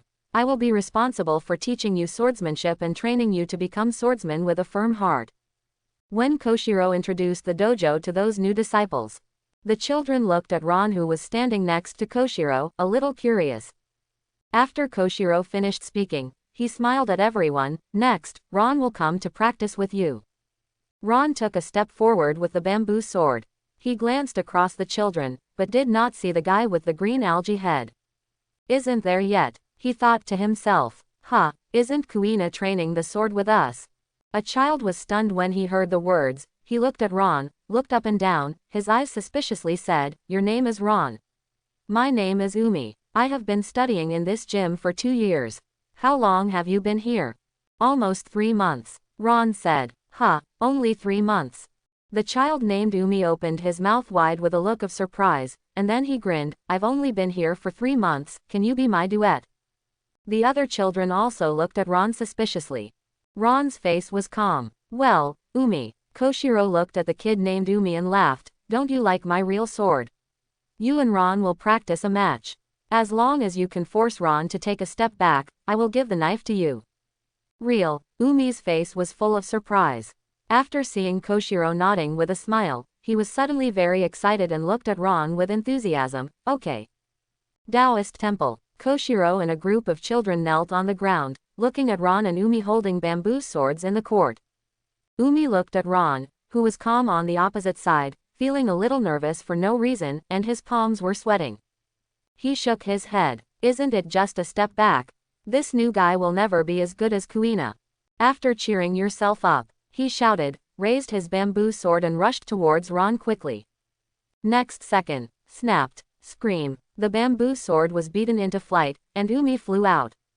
Umi, who fell heavily to the ground, stared at the ceiling blankly with a dazed expression. "What's wrong? What happened? How did I fly out?" The children around were also stunned. "What happened just now? Did he use his sword?" "No, I didn't see it clearly." Smiling Koshiro picked up the tea, took a sip, thinking in his heart. "Clean and neat, really a beautiful sword. Having said that, is the speed at which he draws his sword faster?" "It's not over yet." Unable to accept it, Umi immediately got up, grabbed the bamboo sword on the ground, and rushed towards Ron. Snapped. "It hurts." "No, it's not over yet." Snapped. After a while, Umi, full of bags, lay on the ground, in a large font, with a face full of despair. "How, maybe, so strong?" The other children looked at Ron, who didn't even mess with his clothes, with awe.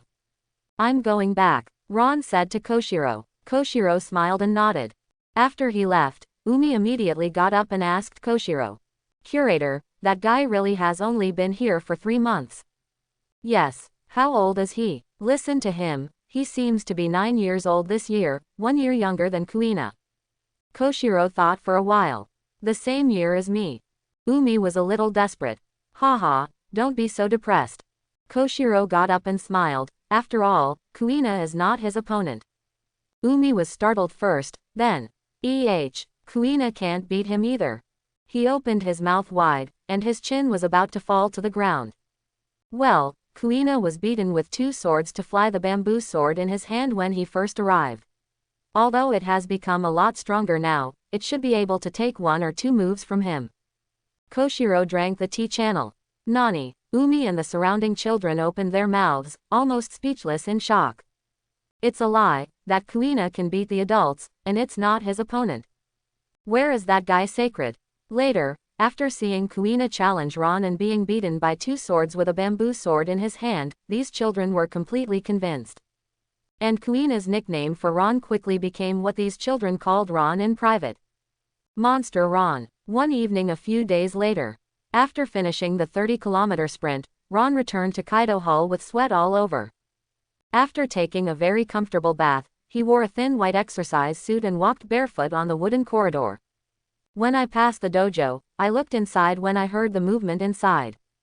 Aha! I saw a boy with a green algae head holding a bamboo sword in both hands, and rushing towards Kuina, who was holding the bamboo sword in one hand with a full face. Snapped. He was hit by a sword on the top of his head, his eyes turned into circles in an instant, the whole person staggered back a few steps, and then fell straight down. It's miserable, it hurts to look at it. Kuina is really merciless. Dare to challenge Kuina, I thought he was so good, is he at this level? The child next to him is babbling. At this level, I dare to say that I want to become the strongest swordsman in the world, don't laugh.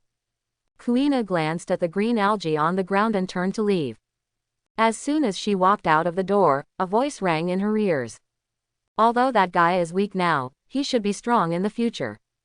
Kuina turned her head and saw Ron leaning on the door with her arms. You know him. When I first came to this village, the first person I met. Ron smiled. Oh, Kuina raised her eyebrows. Then you can be sure that he will become stronger in the future. Just take it as my instinct. Ron said, stepping past her. Tonight, backyard, try again with me. Kuina spoke as he passed by. Okay, I'll be with you at any time. But if you lose again in this competition, you have a record of 0. Ron smiled and walked away from her. Kuina gritted her teeth bitterly, and clenched the bamboo sword in her hand. Guy. That night, after Zoro woke up, he worshipped Koshiro as his teacher and joined the Ishin gym. Koshiro arranged a place for him, and he has also lived in the gym from tonight. In the corridor, Zoro walked with the other 2 children. He touched the bag on his head and said bitterly, that guy is called Kuina, I must defeat her one day. I will challenge her again tomorrow. Don't do it, Zoro, you will be beaten badly again. Persuaded the child next to him. That's right, Kuina has the strength that even adults can defeat. You can't even take a sword now, how could it be her opponent? I don't care. Zoro clenched his fists, I want to be the strongest swordsman in the world. Since 2 knives can't beat her, I will use 3 knives. 3 knives, what's that? I never heard that there is a 3-sword flow. Besides, how do I get the 3 knives? Do you bite with your mouth? Isn't that acrobatics? Ha ha ha. The 2 children couldn't help laughing. At this moment, a night wind blew. Zoro seemed to hear something, and he looked in one direction. Hey, do you hear anything? Voice, how can there be any sound? It's the wind, it's not good, it's cold, let's go back quickly. Yes. The 2 children clasped their clothes tightly and ran towards the residence. Am I wrong? Zoro was suspicious, and stepped to keep up with the 2 of them. But it hasn't made 10 steps yet. Snapped. He stopped in an instant, turned his head and looked in that direction. No, there really is a sound. He immediately ran towards there. In the night, the moonlight is bright and bright. When he arrived in the forest in the backyard of the gymnasium. At a glance, I saw the girl with short blue hair named Kuina who was against him during the day. At this moment, she was panting, her face was sweaty, and her hand holding the bamboo sword was trembling constantly. It was completely different from the light and windy appearance during the day. Who is her opponent? Zoro hurried to look around. But because of his location, he just saw a back. Wearing white exercise clothes, half-length ear-length black hair, and about the same height as Kuina. Zoro suddenly felt that this figure was familiar, as if he had seen it somewhere. Just when he was thinking hard. Aha! Kuina rushed forward, and the bamboo sword in her hand pierced the figure with the back of Zoro very fast. So fast. Zoro's eyes widened. He couldn't see Kuina's movements at all. Snapped. A crisp clash of bamboo swords resounded in the silent forest. A bamboo sword whirled and flew towards the sky, and then fell to the ground. Kuina fell backwards and landed on the grass, panting, sweating. Zoro's eyes were dull. What happened? Did she lose? She actually lost. I can support the 3 swords under my hands, and the improvement is not small. Ron looked at Kuina and smiled. This time the record is 0. Kuina looked at him bitterly and said, next time I will definitely hit you again. Come on, Ron said casually. Immediately he put the bamboo sword in his hand on his shoulder and turned his head to look behind him. When seeing the familiar green algae hair, Ron was a little surprised. I thought it was you. Zoro saw Ron's childish but mature and calm face, and a memory instantly poured into his mind. He watched Ron widen his eyes, pointed at him, and said in surprise. Weird scumbag. Weird petty kid. Kuina was startled when she heard this title. A black line appeared on Ron's forehead. I'm talking about you. Don't call people weird names, hello. Month down. On the corridor in the backyard of the gymnasium. Sitting 3 small figures. From left to right, Kuina, Ron, Zoro. The 3 have short blue hair, short black hair, and a bunch of green seaweed. Ron, you are so good. Zoro was surprised, it doesn't seem to be much older than me. By the way, how old are you? Ron sat on the edge of the corridor, propped his hands on the floor, his calves in the air. Hearing Zoro's words, he looked up at the moon in the sky and smiled. It should be 9 years old this year. In a blink of an eye, it has been almost a year since I came to this world. A lot of things really happened this year. Is it 9? 1 year older than me? Zoro cocked his hands and said. Kuina put her chin in her hands, her face was puffed up and depressed. 1 year younger than me. By the way, Ron, where's your knife? Zoro asked curiously. I put it in my house, I won't take it with me in the dojo. Ron leaned back, with his head resting on his arm, and looked sideways at Zoro beside him with a smile. Are you worshipping the dojo as a new disciple this spring? Okay. Zoro nodded and looked at Kuina, his eyes full of warfare, and said, I swear I must defeat her. Kuina glanced at him. It's up to you. Her contemptuous attitude instantly angered little Zoro. What did you say? He immediately stood up and said angrily. Would you like to try again with me now? HMPH, okay. But no matter how many times you try, you won't be my opponent. Kuina got up and said proudly. Zoro gritted his teeth and clenched his fists. The eyes of the 2 of them met each other, and there seemed to be lightning blasting in the air. After a while, Zoro was lying on the ground in the yard blankly, the bamboo sword in his hand flying far away. HMPH, I can't even hold the sword, and I want to use the second sword technique. I think you should lay the foundation first. After Kuina said this to him, she looked at Ron sitting under the eaves and said, tomorrow morning I will be waiting for you in the old place. Before Ron could answer, she took the bamboo sword and left first. Ron stood up and looked at Zoro, who fell on the ground with a smile. Even though Kuina is a girl, she is still very strong, and she practices very hard. If you want to catch up with her, I'm afraid it will be very difficult. It takes great perseverance and hard work to get a chance. Ron left after saying this. Zoro was left alone in a big font in the yard. I lost again. Kuina is so strong that I can't see the hope of winning at all. Ron is much stronger than her, obviously only 1 year older than me. He looked at the night sky, gritted his teeth, clenched his fist and slammed it on the ground, his face full of reconciliation. Why is the gap so big? From this day on, Zoro began to exercise harder than anyone else, and soon surpassed the new disciples in the same period. And I have to challenge Kuina more than 3 times a day, each time I return in a disastrous manner. Every time he was defeated, he seemed to go crazy and exercise harder. After only 2 months of getting started, he was able to defeat a group of old disciples. The level can be said to have advanced by leaps and bounds, which is completely incomparable to when he first came to the gym. His perseverance and hard work have also attracted the respect of all the disciples, including Kuina, who have paid much attention to his change. This day, Zoro, who was pulling down a stone to exercise his arms, saw Kuina passing by with a bamboo sword, and shouted without thinking, Kuina, fight me. Kuina glanced at him. I'm not free now. She just wanted to leave, but as if thinking of something, she stepped back and said to him, follow me. Zoro looked dumbfounded. Where to go? Will you go? Don't regret if you don't.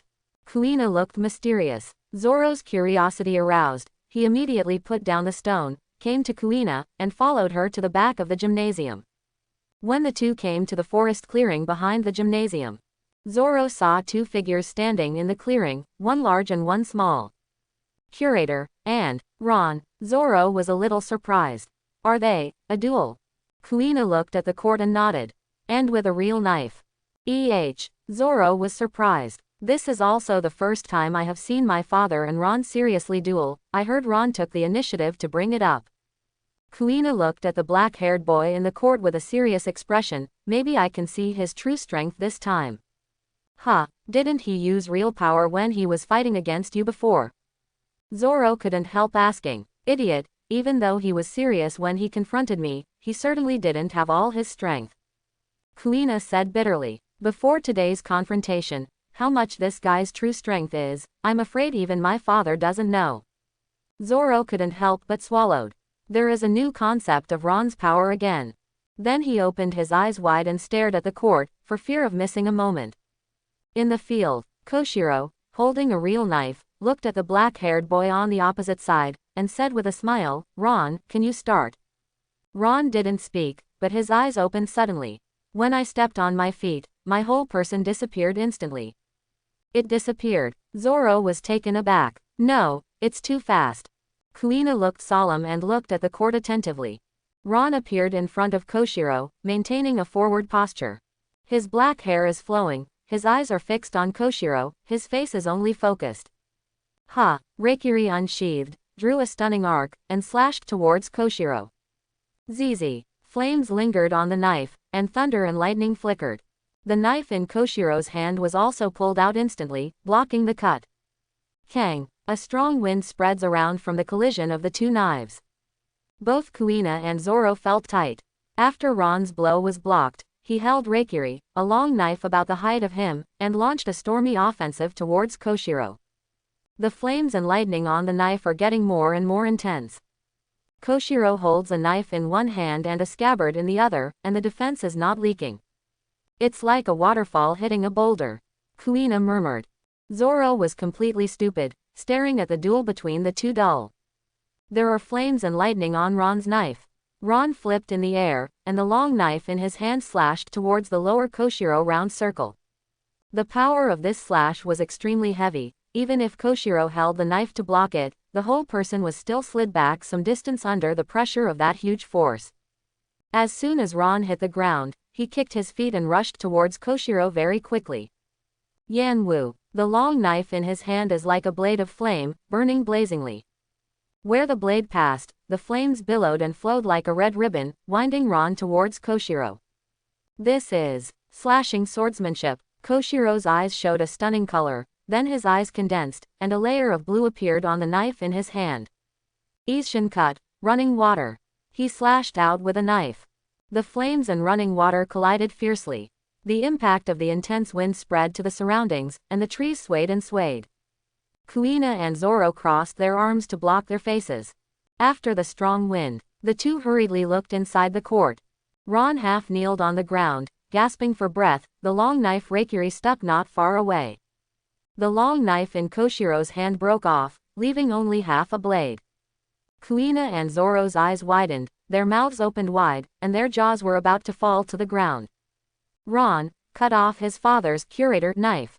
What a beautiful slash. Koshiro looked at Ron with satisfaction. In terms of kendo, I'm afraid I really don't have much to teach you.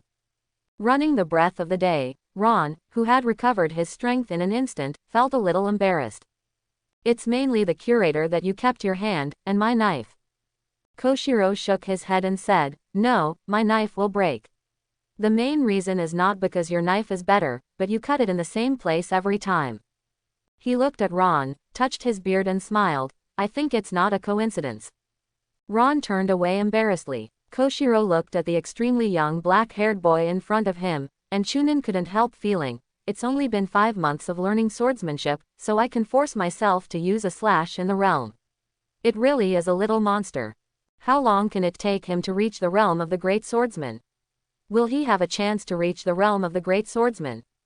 Koshiro couldn't help thinking. After Ron retrieved Reikiri and sheathed it, Koshiro said, Ron, do you want to see the swordsman's slash? Ron was startled, then overjoyed. Can you? Koshiro nodded. Follow me. The two walked into the forest one after another. Kuina and Zoro just recovered from the shock. This is Ron's true strength. Kuina looked down at the palm of her hand trembling. Impressive. Zoro was trembling all over. Swordsman, can you reach such a powerful level? Kuina, the curator, and Ron, shouldn't they be the most powerful swordsmen in the world? Of course. Kuina clenched her fists. This is not the apex of the swordsman, the apex of the swordsman is even higher. Higher than the sky. Higher than the sky is the apex of the swordsman. Zoro seemed to feel something at this moment. He looked at Kuina, his eyes were extremely firm and said, Kuina, I will definitely surpass you. Surpass Ron. Surpass the curator. Surpass everyone and reach that culmination. No, it will be me who will reach that peak. Kuina's eyes were also full of determination. The two looked at each other. Kuina looked at Zoro with a serious and firm face, smiled suddenly, and then raised his fist in his doubtful eyes.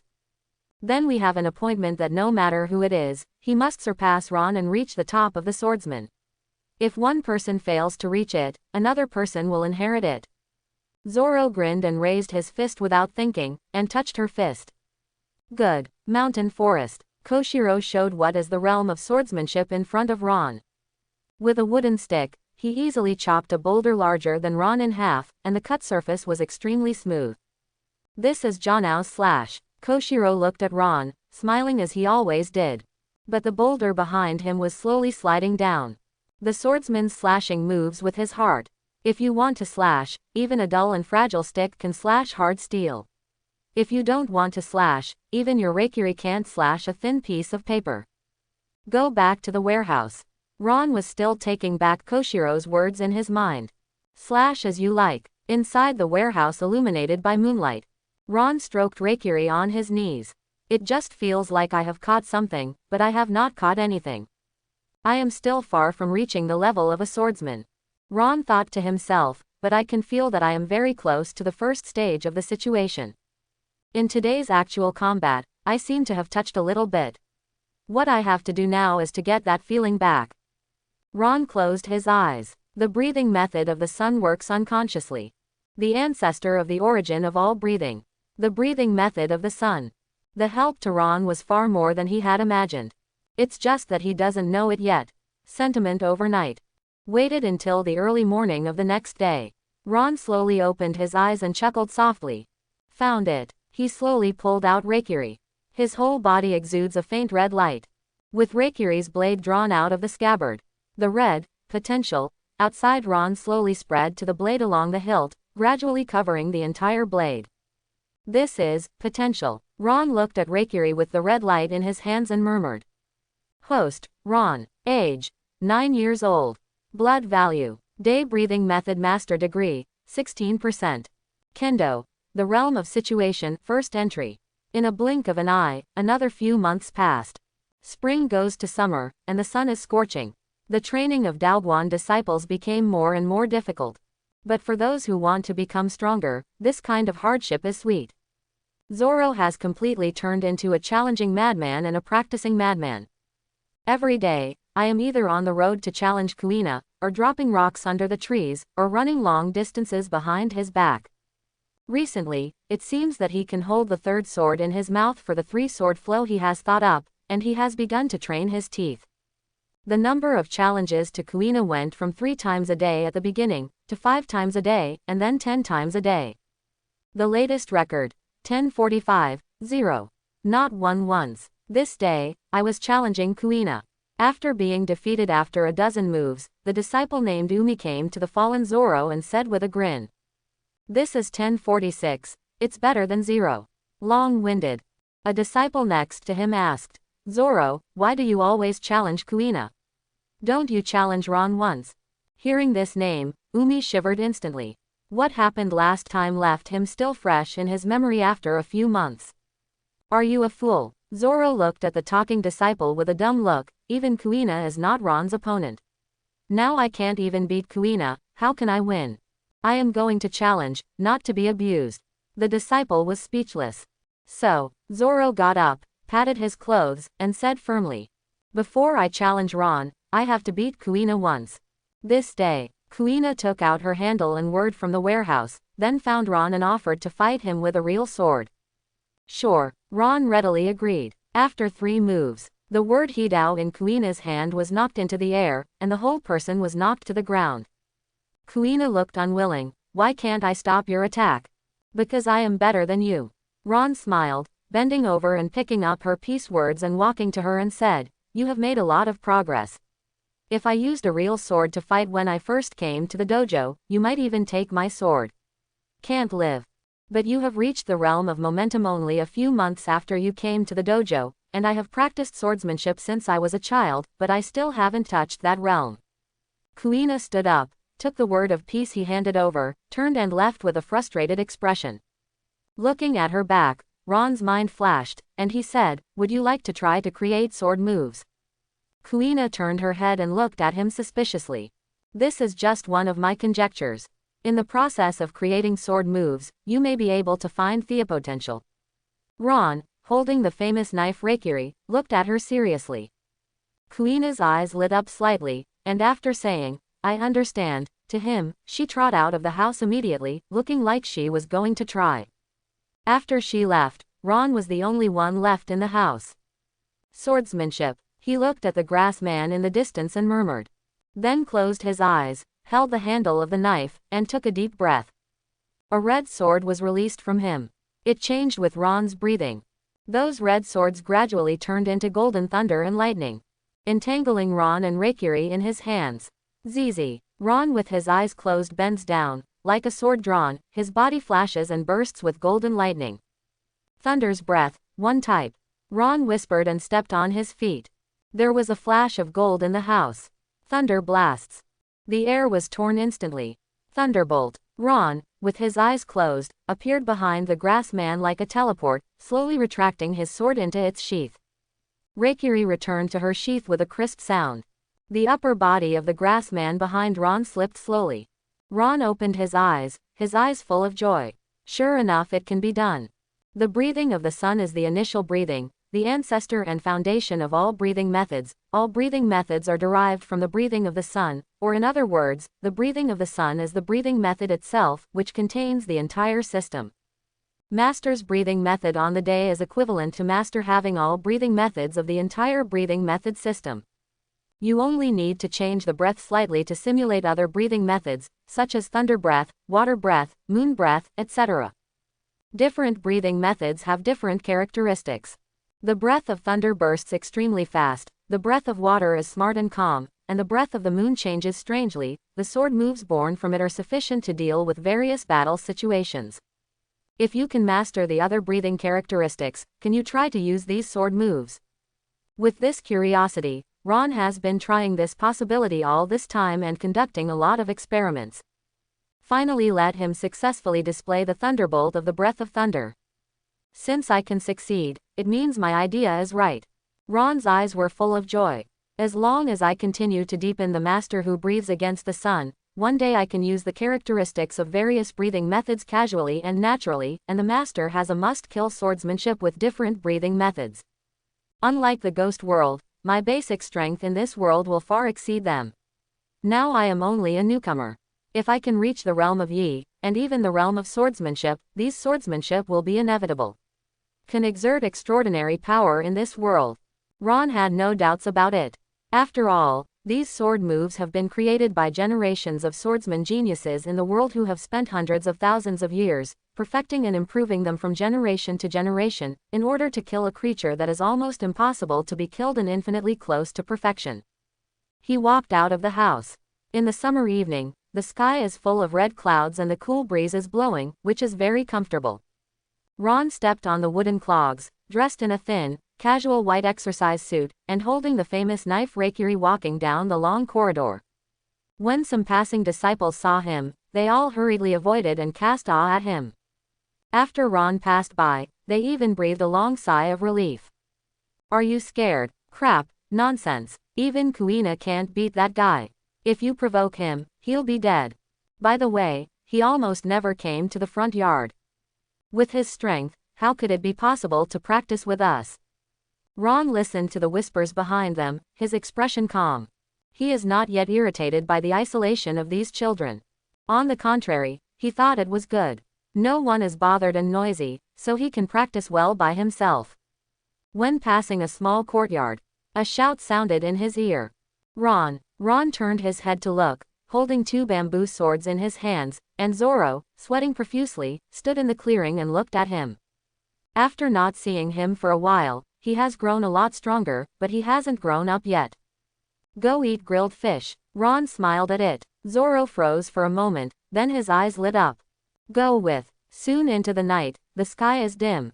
By the creek, Ron skillfully caught a few fishes, set up a fire, and started to grill them. Zoro sat aside, staring at the grilled fish, drooling, and his stomach groaned uncontrollably. After waiting for a while, he couldn't help but urged, "Isn't it all right?" Immediately, Ron said, still chewing. "What are you eating?" Zoro asked. "Jerky, do you want to eat it?" "Want." Ron handed him a piece. They stared at the grilled fish while chewing on the dried meat. Zoro looked at Ron against the fire, as if he was so calm at all times. Obviously he is only 1 year older than himself, but he looks like an adult. "Ron, are you from outside?" Chlorella head Zoro looked at Ron and asked. "Well, it's from a small island called Moses Island." Ron nodded. "Are you far from here?" "It's pretty far." "Then you came by boat. Is the sea fun? Have you encountered any pirates?" Zoro came interested and asked curiously. "Okay." Ron scratched his face with his fingers. "Can't tell him that he came here as a pirate ship. If this is to let those little kids in the gym know, they certainly don't know what to say behind their backs. When you go out to sea, you will know that the outside world is much bigger than here." Ron changed the subject, picked up a grilled fish and handed it to him. "Come on, try my skill in grilling fish." Before the food, Zoro suddenly forgot what he had just asked. Reached out to take the grilled fish, and bit down regardless of the hot bite, then a small wheatish face was full of happiness and contentment. "It's delicious. It's better than the grilled fish I've eaten in the store." "Hey, right, my skill in grilling fish is amazing." Ron's delicate little face was full of triumph. It seems that compared to being praised for swordsmanship, praise for his skill in grilling fish makes him happy and proud. After the two ate and drank enough, the sky went completely dark. Hiccup. Little Zoro fell backwards, touching his bulging belly. "It's so full, I can't eat any more." Ron took out a small can of wine from the system space while he wasn't paying attention, and sat there drinking. This scene was seen by Zoro, who was lying on the ground and touching his stomach. He curiously asked, "Ron, what are you drinking?" "Liquor." "That's wine. Is it good?" Zoro sat up all of a sudden, staring at the can of Ron in his hand. "Okay, then give me a drink too. I have never had it before." Zoro stared at him with eyes full of light. Ron was generous, reaching out and handing him the wine jar. Zoro took it expectantly, first sniffed it, and then took a sip with both hands. "Ahem, it's spicy." Little Zoro blushed, sticking out his tongue. "Where is this stuff delicious?" "Ha ha." Ron smiled and took the wine can in his hand, picked up Reikiri, who was lying on the grass next to him, and stood up. "Zoro, let me tell you a word." "What?" With his tongue sticking out, Zoro looked at him with a fan. "Swordsman, you have to have pride in your heart to become stronger. Wine is what makes people proud. So, if you want to become a great swordsman, you have to learn to drink." Ron said with a mouth full of flickers. But his words made Zoro's eyes widen slightly. After Ron left, Zoro stared at the fire in front of him, muttering to himself. Drinking can be proud of. Swordsman's heart can only become stronger if he is proud. Could it be that Ron is so good because of drinking? The more he thought about it, the brighter his eyes became, as if he had discovered some great secret. Night. Koshiro enjoyed a leisurely tea tasting time in the house, and the door was opened instantly. Zoro rushed in and shouted at him. "Curator, do you have any wine? From today I will drink too." Koshiro looked dumbfounded. Time flies. 1 month later, in a mountain forest early in the morning. When Ron and Kuina were exercising their basic strengths, Ron suddenly said, "Kuina, do you want to leave this island and take a look?" Kuina was startled when she heard the words. Leaving this island? She hasn't thought about it now, or she doesn't seem to have even been out of this village so far. At this moment, after hearing Ron's words, she lowered her head and thought about it, then looked at Ron and nodded firmly and said, "I want to fight powerful people and then become stronger. If I don't leave this island, I will always won't be the strongest swordsman." "I understand what you think." Ron smiled, then said nothing more. "Although I don't know if her destiny will be changed because of the arrival of her own butterfly, but sure enough, she shouldn't just die like that." "Ron, are you planning to leave this island?" Kuina couldn't help asking. Ron shook his head. "Not yet. For now," Kuina murmured softly. Can't bear me. Ron's words with a smile instantly made Kuina's face flushed. Stupid, stupid. Nope, I'm just worried that I can beat you before you leave. Ha ha, do not laugh. Kuina became angry and slammed the stone bell in her hand at him. Ron didn't even look at it, turned his head to avoid it, and said casually, Or, you go out to sea with me. A flash of light flashed in Kuina's eyes, as if a little moved, but Ron didn't notice. After the two practiced for a while, the day went 3 times, and the summer was scorching. The two sat in the shade under the tree. Ron was lying down while Kuina was sitting. Looked from Ron's eyes. The figure of the girl with short blue hair in front of her has gradually become contoured, and she no longer looks like a tomboy. Ron's heart moved, and he asked, By the way, Kuina, is there a sharpening stone in the gym? I want to use it. Although Kuina was a little strange, she nodded and said, Yes, it's in the warehouse, I'll take you to get it. Good. The two went to the warehouse together. Kuina went to the second floor to fetch the heavy whetstone. As soon as she got the whetstone and was about to come down from the second floor, Kuina slipped on her feet inexplicably, and she fell down the stairs in an instant. Before Kuina was in the air, a thought suddenly appeared in her mind. Am I dying? Just when she was about to fall to the ground and die. She was held firmly by both hands. Ron's solemn voice rang in her ears. Be careful. Kuina woke up instantly, when he realized that he was caught by Ron, lying in his arms at the moment. She only realized afterwards, a lot of cold sweat broke out behind her back, her face was pale, and she was extremely afraid. Ron put her down. Neither of them could speak. The warehouse was quiet for a while. Thank you for saving me. Kuina was the first to speak to break the silence, her tone full of fear. It was the first time she was so close to death. Ron didn't know what to say at this time. I'm going back first. After putting down the whetstone, Kuina hurriedly left the warehouse. After she left, Ron looked at the whetstone removed next to him, and thought to himself. My proposal advances the accident she would have encountered and changed her destiny, or does it mean that my proposal caused her to encounter this accident? In fact, her destiny has not changed. We have to observe for a while. The next 2 months. Ron is honing his swordsmanship and physique, and he is paying attention to Kuina's movements. Since that distress, she seems to have encountered no more danger. And because of that encounter, her swordsmanship seemed to have a new insight, and she seemed to have been able to find the position of the power, and she was one step short of reaching the realm of the sword power. This day, when Ron passed by, Kuina happened to face Zoro with a real sword. After defeating Zoro, Kuina smiled at her. Take 2 knives very heavy, so I won in 2002.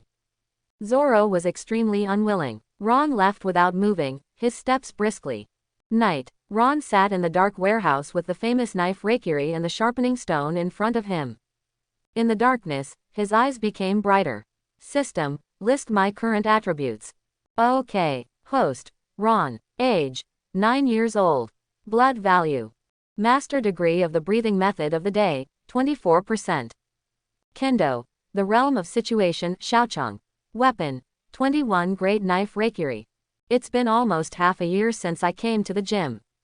I am afraid that the sword will not be able to improve much in the near future, and it lacks real combat training.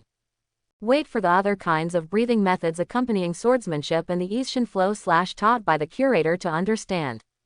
After getting acquainted, I should also consider going to the next place.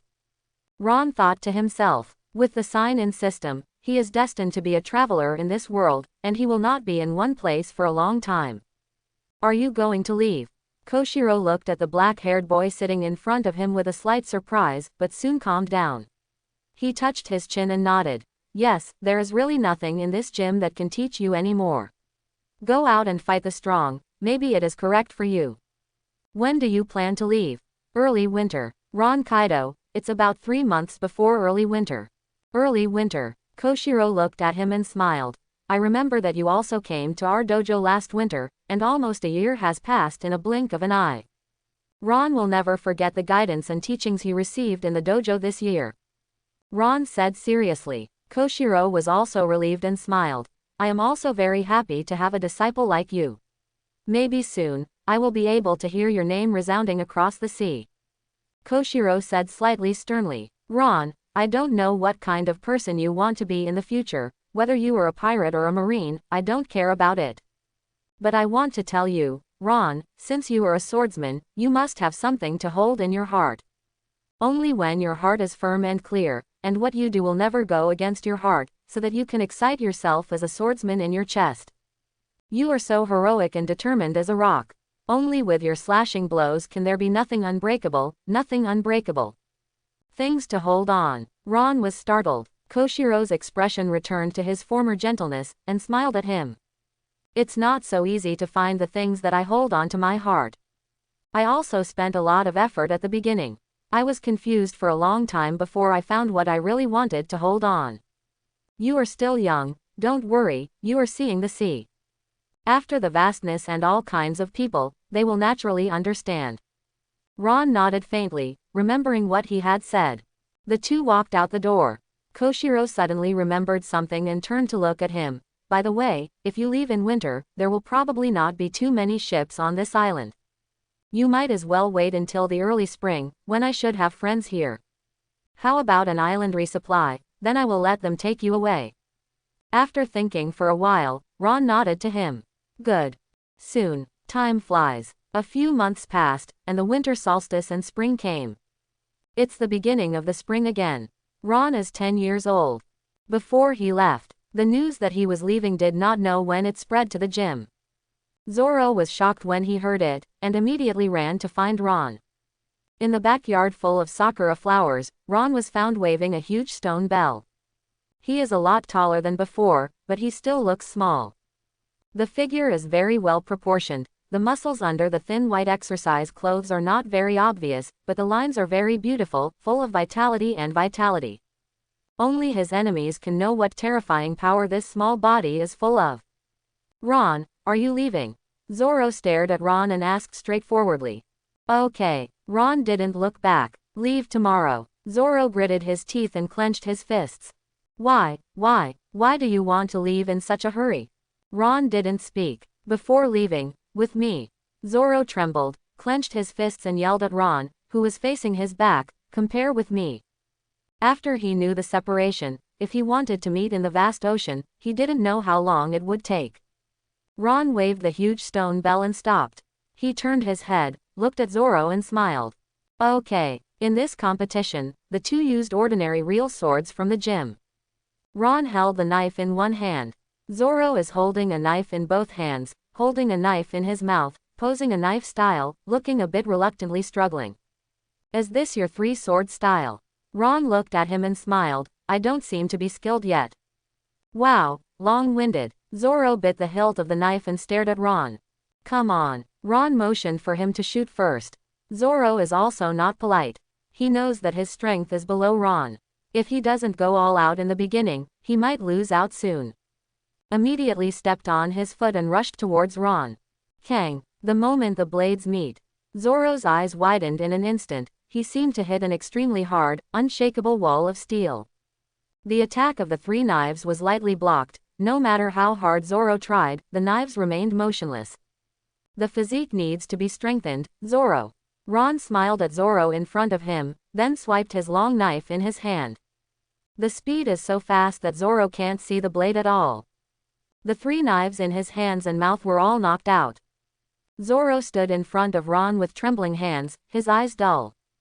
Although he hates to understand that there is a big gap between his strength and Ron. But I didn't expect it to be so big. At all.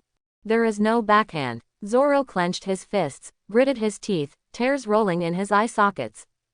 See you in the sea from now on, Zoro. Ron walked past him with a knife. Zoro raised his arm and drew it horizontally in front of his eyes. Not reconciled. Why is he still so weak after a year? When Ron was about to walk out of this yard, Zoro's voice rang behind him. Next time, the next time I meet on the sea, I won't be so weak anymore. Ron, I will definitely surpass you. Ron just paused in his footsteps and said nothing. The next day, an apprentice ran into the gym in a hurry, and shouted as soon as he got started. Master, there is a man with a big face at the outer door. Koshiro, who was instructing his disciple swordsmanship, immediately reacted upon hearing this and said with a smile, "It seems that they are here. Umi, go and call Ron over." "Oh, yes." Koshiro walked out of the gym with Ron, who had packed his bags and carried the famous knife rakieri. "Yo, Koshiro, long time no see." Outside the gymnasium, a tall man with a huge face, an unusually large dark purple explosion, and a pretty weird person waved at Koshiro. Ron confirmed his identity the first time he saw him. The cadre of the Revolutionary Army, the hormonal fruit ability, Emporio Ivankov, nicknamed the strongest Shimoi king. He glanced at Koshiro next to him.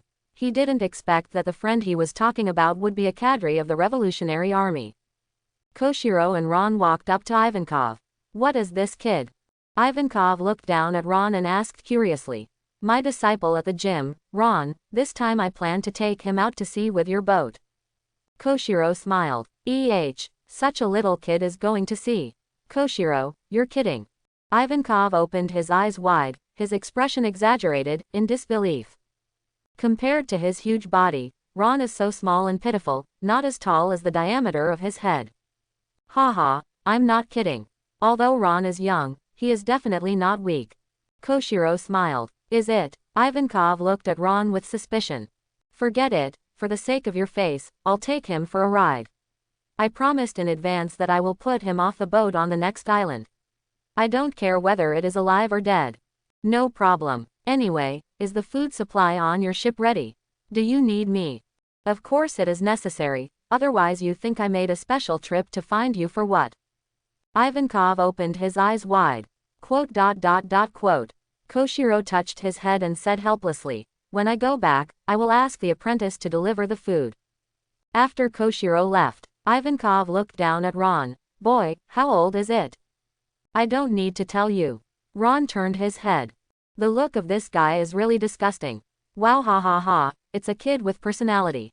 Ivankov laughed. "Now, do you want to be a ladyboy?" "Never." Two people, one large and one small, walked in tandem. Behind a tree behind, Kuina carefully followed behind with her suitcase and the text of Hidao. Dusk. Inside the gym. "Has the food been delivered?" Koshiro looked at the apprentices in front of him. "All sent." Koshiro nodded. "Not good, master." An urgent shout came from outside the door, and then a disciple hurried in. "What's wrong, Kuina? Kuina is gone." Holding a letter in his hand, the disciple yelled to Koshiro anxiously. Koshiro and the other apprentices suddenly changed their faces. "What did you say?" "On the coast." Just when the gym was boiling because of Kuina's sudden departure.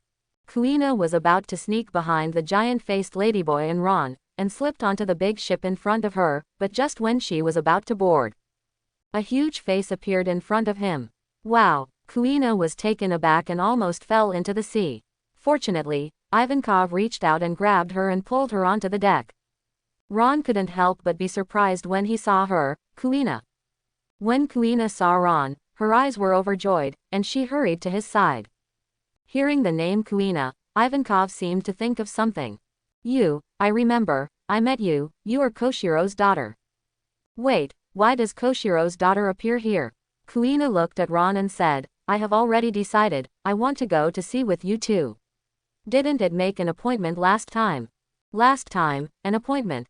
Ron was taken aback, then reacted. Could it be that what she said casually last time was regarded as a promise by her? He smiled wryly in his heart. The curator must blame himself now. As if seeing his worry, Kuina smiled and said, "Relax, I have left a note for my father so that he doesn't have to worry about it." As soon as her voice fell, the phone worm in Ivankov's arms rang paro. "Just connected." Koshiro's eager voice immediately sounded from it. "Ivankov, is Kuina on your boat?"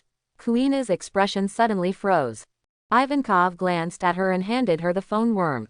Ron also said, "No matter what you plan to do, it's better to make it clear to the curator." After Kuina answered the phone bug, she walked aside and talked with Koshiro. "Ivankov, why don't you sail yet? The leader is still waiting for us on the Goa Kingdom." Wearing a white qigong suit, Haku, a tall Murloc karate master, walked over. Seeing Ron and Kuina beside him, Haku was taken aback. "Who are these two brats? One is Koshiro's disciple, and the other is Koshiro's daughter." It seems that I want to go out to sea with us. Ivankov said. Oh, how about that? Let them disembark immediately. Haku frowned. Ivankov opened his hand at him. I'm afraid it won't work. I have promised Koshiro to take them out to sea. What else does Haku want to say? Ivankov blinked and smiled at him. Don't worry. Just take them off this island, and I will let them go on the next island. What? Haku sighed and said helplessly. It's up to you, don't disturb us. Of course. The other side. Kuina and Koshiro conversation is over. Her face happy for Ron laughed. I agree with my father went to sea. Koshiro agreed to it. Ivankov micro surprised, took the phone worm, not hang up. This really is an accident it, Koshiro, I did not expect you so advised to her daughter who turned out to be willing to let her out to sea. No way, since her mind is made up, I am not good to continue to stop. Koshiro's slightly helpless voice came from the other end, and she followed Ron. I can rest assured that a little point. Ron, what this boy? Ivankov glanced at Ron. Look. I did not expect that Shimotsuki Koshiro believed that this child could be so. Could there really is nothing special? Ivankov, look on my face, the two of them to please you. Ivankov scratched his hair and said. I did not think that there is never please people Shimotsuki Koshiro please, since this way, no way. Before sending them to the next island, I will take the responsibility to take care of these two guys. Thank you. I heard the beeps. Ivankov put away the phone worm. Red helmsman there shouted. Boys, set sail. Aboard the ship Revolutionary Army transport of goods, slowly open away from the island. Ron and Kuina soon, are so many members of the Revolutionary Armed Forces interested in this boat. You are called Ron is not it, how old? A young woman dressed in black robes squatted in front of Ron looked at him and smiles. 10. Ron turned, some not good to deal with this situation. What 10 years old, Wua, really cute little brother, right, sister can call me what? Oh, can give you candy. Young woman looked at him, his face looking forward road. No, Ron looked over his road. Haha, Yuli was rejected. The next person up with laughter. It is called Yuli young woman does not flare up, followed by the crowd laughed together. At this time, a sharp-eyed man saw Ron's back Reikiri, fretting eyes and said. Ron small, that knife in your back, lend me look at it. Ron looked at him, Shangyabushang said. Oral what road I declined. Ha ha ha, this guy Nell also been rejected. Ha ha. Not far from the deck. Ivankov dressed in a black robe and Haku stand together. What saw it? The boys' gas is very general. Ron looked at Haku road crowd. You do not feel it. Haku road glanced Ivankov. I just think his vitality seems very unusual, though not carefully measured, but certainly to be many times higher than average. Ivankov seriously said. And Koshiro believe his strength, the boy's strength perhaps even stronger than we thought. A 10-year-old kid, how strong can be strong again, forget about those troubles, took him to the next island on OK. Haku arms folded, looking away road. To guide the message over there not. No, not yet. In short, or speed, rushed to the Kingdom Gaia it as soon as possible. You do not say. 2 days later, after Ron and Kuina the novelty had worn off, the boat people in turn began to busy with their own. Ron and Kuina also have the time and space to do some exercise on board. This day, after Ron Dangxia Kuina of vertical cut, a little surprised to see her. Kuina, have you stepped into the realm of power? Hey hey, Kuina laughed and said, you can't always be left behind by you. Accept the move. Just as Kuina was pursuing the victory, there was a sharp piercing sound in the air. Ron's eyes condensed. I stepped on it, and my figure flashed. Coming to the side of the deck, holding Reikiri in his right hand, looking at the rapidly flying cannonball in the air, he slashed in the air from left to right. The breath of water, the shape of one, the water surface slash. Murloc karate, one punch. A condensed line, the aqua blue sword cutting energy and a fierce punching force flew out at the same time, smashing the cannonball in the air. Boom, the sound exploded in the air. Okay, Haku, who kept his punching posture, turned his head and saw Ron who was retracting his sword and returning to its sheath, his eyes widened in an instant. The slash just now was done by this little devil. The members of the Revolutionary Army on the side reacted and shouted. There is an enemy attack. A pirate ship in the distance on the sea gradually approached. Green smoke came from the muzzle of the earthen muzzle. After taking a look, Ron said to Kuina, "Let's go back. They are pirates, don't you need to fight them?" Kuina was a little surprised. "We don't need to make a move."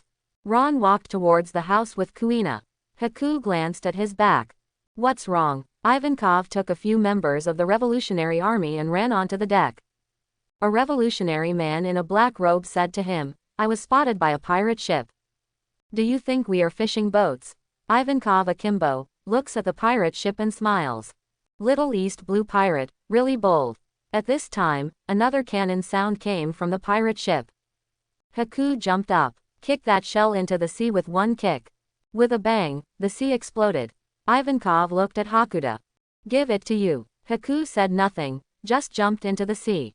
In a short while, there was chaos on the pirate ship and was suppressed by Haku alone. After a while, Haku returned to the boat and sat on the deck, carrying his drenched clothes. "Thanks for your hard work." Ivankov walked up to him and said, "I'm miserable," Haku said suddenly. Ivankov was startled when he heard the words. The boy named Ron is stronger than I thought. He was the first to notice the first shell, and it was also his slash that hit the shell with my punch," Haku said solemnly. "What?" Ivankov was taken aback. "That boy, you said that the boy smashed the shell in the air with a slash. How could it be possible? He's just a 10-year-old boy." "I know it's incredible, but it's true." Haku looked at him seriously. "That kid named Ron is really strong." Ivankov was speechless. Night. The big moon hangs in the night sky, and the sea is sprinkled with silver light. On the deck, two small figures lay on the railing, looking at the stars and the sea at night. "Ron, how long have we been out?" Kuina asked softly, lying on the railing. "It's been almost 5 days." Ron leaned back against the railing, looked up at the starry sky and said, "It's only 5 days, I thought it was a long time. Father and Zoro should be okay." Kuina looked at the sea in the distance, and missed the gym a bit. She turned to look at Ron and asked, "Where is your hometown, Ron?" "I do not know either." Ron looked at the starry sky above his head. He stretched out his hand and said softly, "Maybe it's in a place as far away as a star." Kuina looked at his profile for a long time. When Ron turned his head, he immediately looked away and changed the subject. "By the way, your slash today, has it reached the state of mind?" Ron shook his head. "No. It looks like it has reached a state of mind, but it doesn't actually exist. It's just the effect of swordsmanship combined with breathing techniques." "Can breathing techniques be used with swordsmanship?" Kuina was a little surprised. She also learned some superficial breathing methods with Ron. Hearing what she said, Ron was even more stunned. "Didn't I tell you?" Kuina's cheeks bulged. After thinking for a while, Ron chuckled at her. "It seems that I forgot to tell you." 2 days later, the ship arrived at an island. While taking Kuina off the ship, Ron saw several familiar figures. The leader of the Revolutionary Army in black, Long.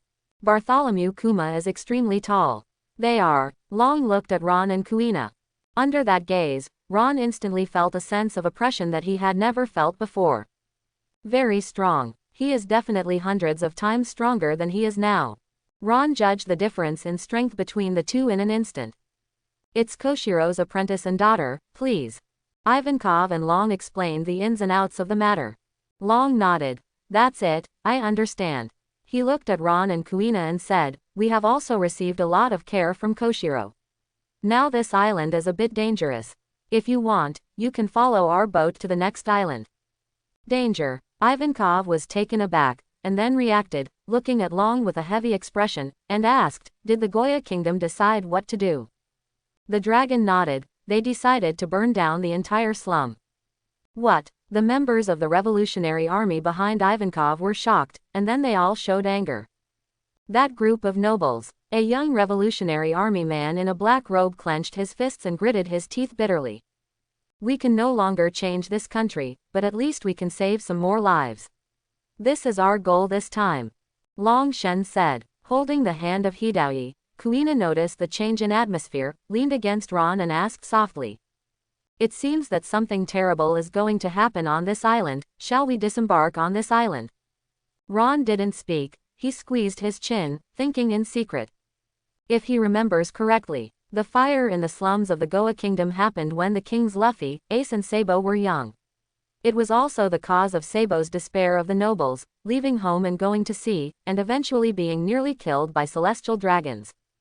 The current Goa Kingdom is absolutely dangerous. There might be some risks with Kuina. While he was thinking, revolutionary cadres such as Long and Bartholomew Kuma also learned from Ivankov and Haku that the 10-year-old boy with black hair and a knife was unusual. Many eyes cast a curious look at him. That knife, could it be the famous knife handed down from the ancestors of Wanokuni Shimotsuki's family? A middle-aged swordsman in a black robe in the Revolutionary Army looked at the hidao in Kuina's hand and said in surprise, "This knife is a treasure worth at least 10 million baileys. Koshiro would let her daughter go out to sea with this knife. Isn't she afraid of losing it? 21 jobs with a sharp knife." A companion next to him was a little surprised when he heard the words, and then pointed to Reikiri on Ron's back and asked, "Then, what about the one on the boy's back?" The swordsman looked intently. He didn't see any doorway just by looking at the hilt. He moved slightly and walked around behind Ron. After seeing the white scabbard entwined by the golden thunder pattern, he inhaled a cold breath, his pupils shrinking. How is this possible? Everyone was startled by his voice, and they all looked at him. "Korf, what's the matter?" Long asked. "No, nothing. I just saw the knife on the boy's back and I was a little surprised." Korf hurries Kaido. Knife. Ivankov, Haku and others looked at the knife on Ron's back. "What's so strange about that knife? If I'm right." Korf's eyes fiercely looked at Reikiri on Ron's back. "That knife should have disappeared in the world for hundreds of years. It is one of the 21 jobs of the big knife. It is known as the famous knife that can sever thunder, Reikiri." Everyone in the Revolutionary Army was shocked. Even Dragon and Bartholomew Kuma glanced at the knife behind Ron a little more. "I didn't expect this knife to show up again." Korf couldn't help rubbing his hands, his eyes were eager. Ivankov stepped forward and stood behind Ron, blocking his vision, bending over and saying, "Korf, don't hit Ronboy with the idea of a knife. I'm not thinking about it. I just want to look at it a few more times. This is a famous sword that has disappeared for hundreds of years. A famous sword is like a peerless beauty to a swordsman. How could it be impossible not to look at it?" Quote. Korf hurriedly said, "Ron." Kuina pulled Ron's sleeve, "Or we'd better disembark here." Ron recovered from his thoughts. After hearing what she said, he was taken aback for a moment, and then nodded, "Well then, just disembark here." He turned to look at Long, Ivankov and others and said, "We still decided to disembark here. Ronboy, since you have decided, we won't keep you." The dragon looked at Ron and said, "On this island, it's better to be careful." Ron nodded. Just when he took Kuina off the boat and was about to leave, the bear in the black robe walked in front of the two of them. Kuina looked at the huge bear in front of him and couldn't help leaning against Ron. The bear bent down and placed a few candies on the huge bear's paw spread out in front of Ron. Ron was startled. "Is it for us?" The bear nodded. Sure enough, he is a gentle person. Ron couldn't help thinking. But immediately thinking of what happened to him in the future, he couldn't help being silent again. After taking the candies from him and thanking him, Ron took Kuina into the forest on the coast. The bear raised his hand and waved at them. Ivankov watched this scene and smiled with arms akimbo. The bear, as expected, still likes to be close to children as always. Mountain forest. Where are we going now? Kuina asked Ron. Goa Kingdom. Goa Kingdom. The moment Ron stepped into this country, the system reminder sounded in his mind for a long time. Check the host where the Goa Kingdom is located, and meet the sign-in conditions. Do you sign in? Sign in. After signing in, get a sign-in reward. Chi and blood +10. Ron waited for a long time, but he didn't hear any more prompts from the system. His face suddenly went dark. That's it. What's wrong? Kuina, who was eating a kebab, turned to look at him. Nothing. A smile squeezed into Ron's face. Really, that's good. Kuina didn't pay much attention. She looked at the surrounding houses and streets with envy and said, "It's really beautiful here, the streets are spotless, and the air seems to be filled with flowers. It's completely different from Shimotsuki town." "It's just appearance," Ron said flatly. Kuina was startled. You will understand in a while. It won't take a while. When Kuina asked for directions to a dignified, decent and kind-looking old man who was asked about his identity and found out that Kuina was not a local nobleman, she had a black face and called the street guards indifferently to chase her away. Kuina immediately understood the meaning of Ron's words. The place that looks glamorous, in fact, reveals the unbearable stench of nobility everywhere. Do you think this place is better than Shimotsuki town now? When Ron and Kuina were chased by a group of heavy armored guards, he smiled at Kuina. Absolutely not, Kuina shouted. Shimotsuki town is definitely 100 times better than here. When crossing a street, Ron accidentally caught a glimpse of a yellow-haired boy wearing a goggles, hat and tuxedo by the side of the road, rushing in one direction anxiously. Ron recognized him at a glance. One of Wang Luffy's 2 older brothers. Sabo from a noble family. But at this moment, Sabo was suddenly caught by a few noble guards who also appeared in the street behind him and in front of him, and fell to the ground, struggling desperately. Let go of me. I have to go. I have to save them both. Sabo struggled desperately. The guards held him mercilessly. Ron watched this scene, his eyes narrowed slightly, and his feet stopped. Kuina, wait for me outside the city first. Ha, ha. Kuina hasn't reacted yet. I saw the city guards chasing them behind him and grabbed Ron. But it caught nothing. Next second, a powerful fist hit his abdomen, instantly causing him to turn up Byakugan, fainted and fell to the ground. I will come to you later. Ron glanced at Kuina. Kuina nodded. I understand. Although it is not clear what Ron is going to do, she chooses to trust Ron unconditionally. After Kuina left, give the boss to its kid. The city guards took up their weapons and hit Ron in front of them. Ron flickered. For a time, the shadows continued. A few seconds later, these tall and burly city guards all fell to the ground with Byakugans faint. The other side of the street. A middle-aged nobleman, surrounded by his servants, walked up to the suppressed Sabo, looking down at him who was struggling desperately and said, "Follow me back." "No, I'm going to save Luffy and Ace." Sabo shouted, "Stupid, how could I have a stupid son like you, who would treat 2 untouchables as friends? You are tainting the blood of the nobles in your body." Sabo's father, Outlook 3, looked at him angrily. From today on, those untouchables, and the rubbish, dirty slums will no longer exist. As his words fell, flames gradually rose on the other side of the city. No, no, no, no. His pupils shrank sharply, and Sabo was struggling desperately with tears on his face, but was held tightly by him. Take him back to me. Alturic 3 turned around on crutches, and held the brim of his hat. Boom, boom, boom. Several falling heavy objects accompanied by screams sounded behind him. Outlook 3 turned his head suspiciously. The senior guards who had captured Sabo were all knocked to the ground, lying on the ground all around, turning over Byakugan and fainting. A black-haired boy with a long knife in his white practice clothes and wooden clogs stood in front of Sabo. You, who are you? What did you do? Outlook 3 couldn't help taking a step back. With tears on his face, Sabo also stared blankly at Ron, who suddenly appeared in front of him. Ron bent down, grabbed him by the collar, and lifted him up, then smiled at the dazed Alturic 3. The son of a nobleman, he should be able to sell a lot of money. After finishing speaking, he stepped down a bit, carrying Sabo about his size, and dashed towards the distance, and disappeared at the end of the street in a blink of an eye. Wait till then. Only then did Outlook 3 react. Isn't this kidnapping? What a brave kidnapper who kidnapped his son in front of him. Alturic 3 trembled with anger, not because Sabo was kidnapped and angry, but because his son was in front of himself, which was too detrimental to the face of his nobleman.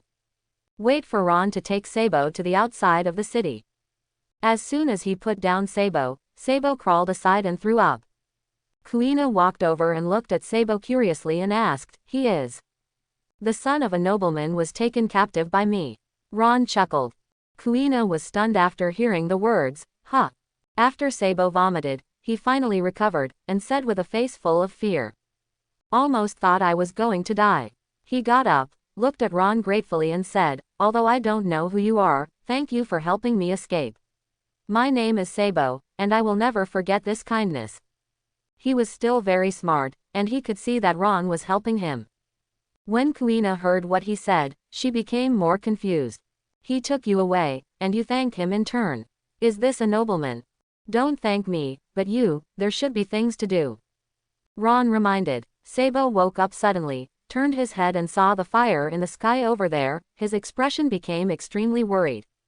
Luffy, Ace. After Sabo hurriedly thanked Ron, he immediately ran towards that side. Let's go too, Ron said to Kuina. Kuina nodded. Ron took Kuina and walked in a different direction from Sabo. Although knowing that Ace and Wong Luffy are currently experiencing a major crisis, Ron has no plans to help them. I can't die anyway. Helping Sabo, it just happened to happen, so I changed the plot and took a look. We are walking in this direction now. Where are we going? Kuina asked. Go and take a look at Windmill Town. Ron said. That is the hometown of the protagonist. He plans to go there to see if he can stimulate the sign and conditions again. By the way, this island, Ron, have you been here? It seems to be quite familiar. Kuina asked curiously. Forehead. Ron can't tell her that he has a map in his mind. When the two arrived at Windmill Town, it started to rain. The flames in the sky over there were gradually extinguished by the rain. It means that everything that happened there has come to an end. Kuina knows nothing, but Ron knows it all. The confrontation between the nobles and the common people, the injustice and trampling of life, the mixing of justice and evil, have formed this country that looks beautiful and bright, but is dirty behind it. This country is the epitome of the whole pirate world. Even the dragon cannot change this country now. Is this the Windmill Town? Kuina saw several huge windmills ahead. Ron nodded, just about to say something. The system prompt sounded in his mind. Dip. It is detected that the host is located in Windmill Town, and the sign and conditions are met. Do you sign in? Ron's eyes were suddenly happy. Sign in. Sign in is successful. Get sign in reward. Vitality plus 10. Get the sign in reward. Permanently bind the buff, the true meaning of tempering. Permanent buff. Ron was startled. Before he had time to study it carefully. The rain in the sky suddenly became heavy. He had to quickly take Kuina to find shelter from the rain. The two found a shop with lights on in Windmill Town, which was a pub. Ron took Kuina into it. Welcome. Ha. Two little ghosts. Go and go, our family doesn't do business with children. The shop guy's face changed quickly. Ron directly took out a few gold coins from his arms and threw them to him. We will stay here for one night. After confirming that the gold coins were genuine, the shop assistant changed his face again, with a smile on his face. If you just stay one night, then it's okay. Ron led Kuina to the corner table and sat down. After a while, the shopkeeper brought some food and juice. Ron, where did your gold coins come from? Kuina looked at him curiously and asked. She has never seen gold coins on Ron. There shouldn't be a place for gold coins in his thin white practice clothes. Where did he get them? Is it stealing? How is this possible? Where did that come from? It must be my own. It's just put it somewhere you can't see it before. Ron took a sip of juice. Unseen place. Kuina didn't know what was thinking in her mind. Her face flushed suddenly. She hurriedly lowered her head, drinking the juice, and stopped asking. Ron drank the juice while his mind sank to the introduction of the permanent buff's attributes. True meaning of hard work. As long as you work hard, you can get twice the result with half the effort. Host is serious about one thing and works hard to activate this buff and get more results with half the effort. Do you double the results of your training? Ron somewhat understood the effect of this permanent buff. Take him practicing swordsmanship as an example. Practicing swordsmanship for one day, you can get 10 swordsmanship experience points.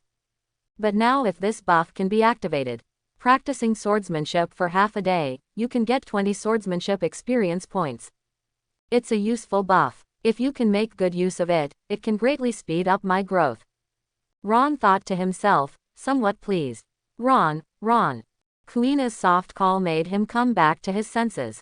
What's wrong? Ron looked up at her first. Kuina lowered her head and said in a low voice. The people at that table seem to have been looking at us. Ron moved his gaze to realize that it was indeed the case. The 4 people at the table had tattoos on their shoulders and faces, and the brawny guys who were drinking were whispering to each other, chuckles from time to time, and cast their eyes to them. That gaze seemed to be looking at 2 lambs to be slaughtered. Ron's eyes instantly went cold. It seemed that he had noticed his gaze, and the four of them looked at each other. Then a bald head with a fierce face, wearing a vest and bulging muscles, stood up and walked towards this side. Go to the table of the two. He slapped the table, leaned closer to Ron, and said fiercely. Boy, what are you looking at? Do you know who this uncle is? Believe it or not, Lousy dug out your eyes. That kid is over, he actually provokes the guy Lut. I heard that he was a member of the Sig Bandit group before. He didn't provoke him either, didn't he? Just glanced at it. I think that guy Rout is eyeing his money. The people at the next table whispered. Ron glanced at the fierce bald head in front of him, then looked at the opposite Kuina and said, do you want to practice your hands? Kuina was startled first, then her eyes glowed, and she nodded sharply at him. The bald head Ruta's head burst into blue veins, and the three companions at the table impatiently said, isn't it all right? Ruta. It's just two little ghosts. Does it take so long? Hurry up and let them take out all the money. Lousy doesn't need you to say it.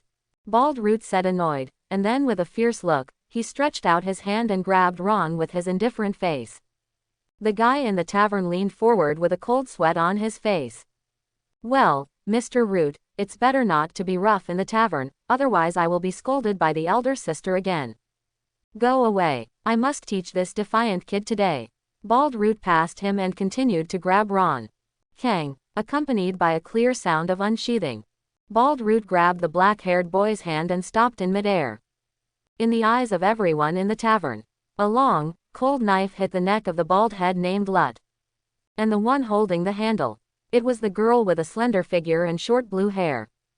Kuina glanced sharply at the Bald Root with cold sweat on her forehead. One step forward, don't blame me for being impolite. Bald Root looked at the cold light reflected on the blade, couldn't help swallowing, and took a few steps back. And so after a knife attack range. I'm surprised. He wiped the perspiration from his forehead, and the next second look up instantly becomes fierce. Brothers, Chao Jiahuo. Table in front of that table 3 kickstand, remove their weapons, went Bald Beirut side. I dare to blade relative to really have a big dare. Is now playing for real, good. If today you do not take lessons from these two little devils, I had Beirut's name on the reverse right. Give me, quote. Bald Root picked up a sword to cut off North Korea Kuina. Kuina some excitement, after Ron said, you do not intervene, he carrying a road and text, right on 4. Other guests in the pub are panicked to leave or retire far, for fear of accidentally the innocent. Also some spectacular and gloat. Bald Root real thing, those two little guys finished. Pub guys at the moment looking at the broken table and chair, his face despair. Finished, which should be under Makino sister Masi, Zhaojidao not let the two of them came in. After a while, contrary to everyone's surprise pub. That short blue-haired girl, face 4 handheld weapons, far more than the size of her adult man siege, even in no significant wind. Even by its successive cut-in with a knife blade. A man down. They fall. Root Yingji a vertical split head, his hands trembling drama, almost cannot hold weapons. Do not make jokes. He was covered in cold sweat fly. This is a little girl that some effort it. What? The third companion screams, fell in the head around Beirut. You got laughed at the. And a channel carrying text, did not significantly Kuina tired of looking at the color rudder said optical head. He was covered in cold sweat fly, could not help but back. Sudden, he saw himself not far from the left-hand side, and that the name of the girl together brunette boy is drinking juice, eating something, as if he did not pay attention here. His mind instantly flashed a thought. Immediately Foot Yi Dang walked toward the boy. Oh, Beirut, is to seize her companion.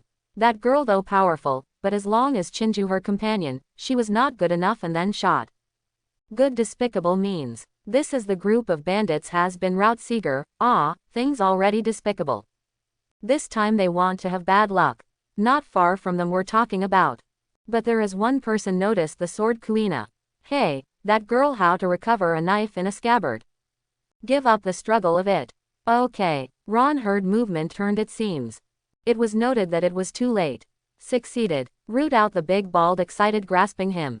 Next second, a small fist in his eyes, and quickly zoom in, occupy the entire field of vision. Boom. Threw out his big face directly that little fist smashing fall into the trap. The people's tall body to be far more than the speed of inverted out, among heavy hit into the wall, life and death, I do not know.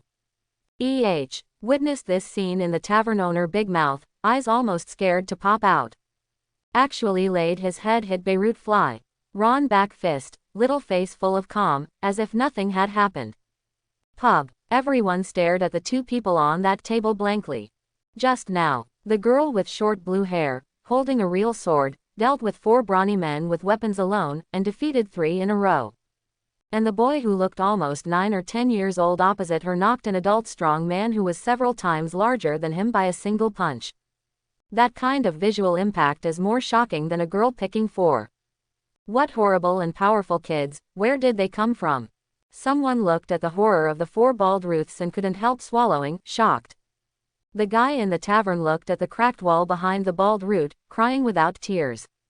It's over, I will definitely want Sister Makino to be fired now. With a feeling of incomparable anxiety, he leaned to Ron's table and said in a humble tone. 2 guests, yes, or if I return the money to you, you go to another tavern. Okay. No, Ron said without looking at him. It's also. The tavern guy withdrew with tears in his eyes. It took a while. The sound of rain outside gradually lowered. The people in the tavern also left one after another. The lights in the tavern are dim, making the night more quiet. Kuina hit Heish, eyelid fights, and fell asleep on the table after a while. Ron took a furry warm fur from the system backpack and placed it on her body. System, list my attributes. Okay. Host, Ron. Age, 10. Blood value, Master Degree, 31%. Kendo, the realm of potential, skilled. Weapon, 21 work of big sharp knife Reikiri. Permanent buff, the true meaning of tempering, status, binding. Then Ron closed his eyes and concentrated on running the breath of the day to see if he could activate the permanent buff true meaning. If it can be activated, he wants to try to see how effective the buff can be. Exercise day after day has become a habit. Ron was immersed in the rhythm of the breathing method of the sun almost instantaneously, focusing on urging his chi and blood to wash his body.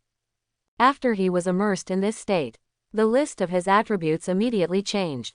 Permanent buff, the true meaning of tempering, status, activating. At this moment, Ron's feelings about the breathing method of the sun had never been clearer. Countless details about the breathing method of the sun came to mind, many of which were overlooked by him. Hurry up here. Here has to pause for a while to gain momentum. That's how it is. Here, soon, the night was fleeting. At dawn, Ron opened his eyes slowly. He practiced all night, but his spirit was extremely full, and his eyes were full of excitement and joy. After practicing overnight, his master degree of the breathing method of the sun increased from 31% to 32%. It is definitely several times faster than before. After experiencing it in person, Ron realized how powerful this permanent buff is. It is simply an artifact to aid cultivation. It's just the extent to which it can help to improve, and it seems impossible to estimate clearly. I hope everyone will support it and subscribe more.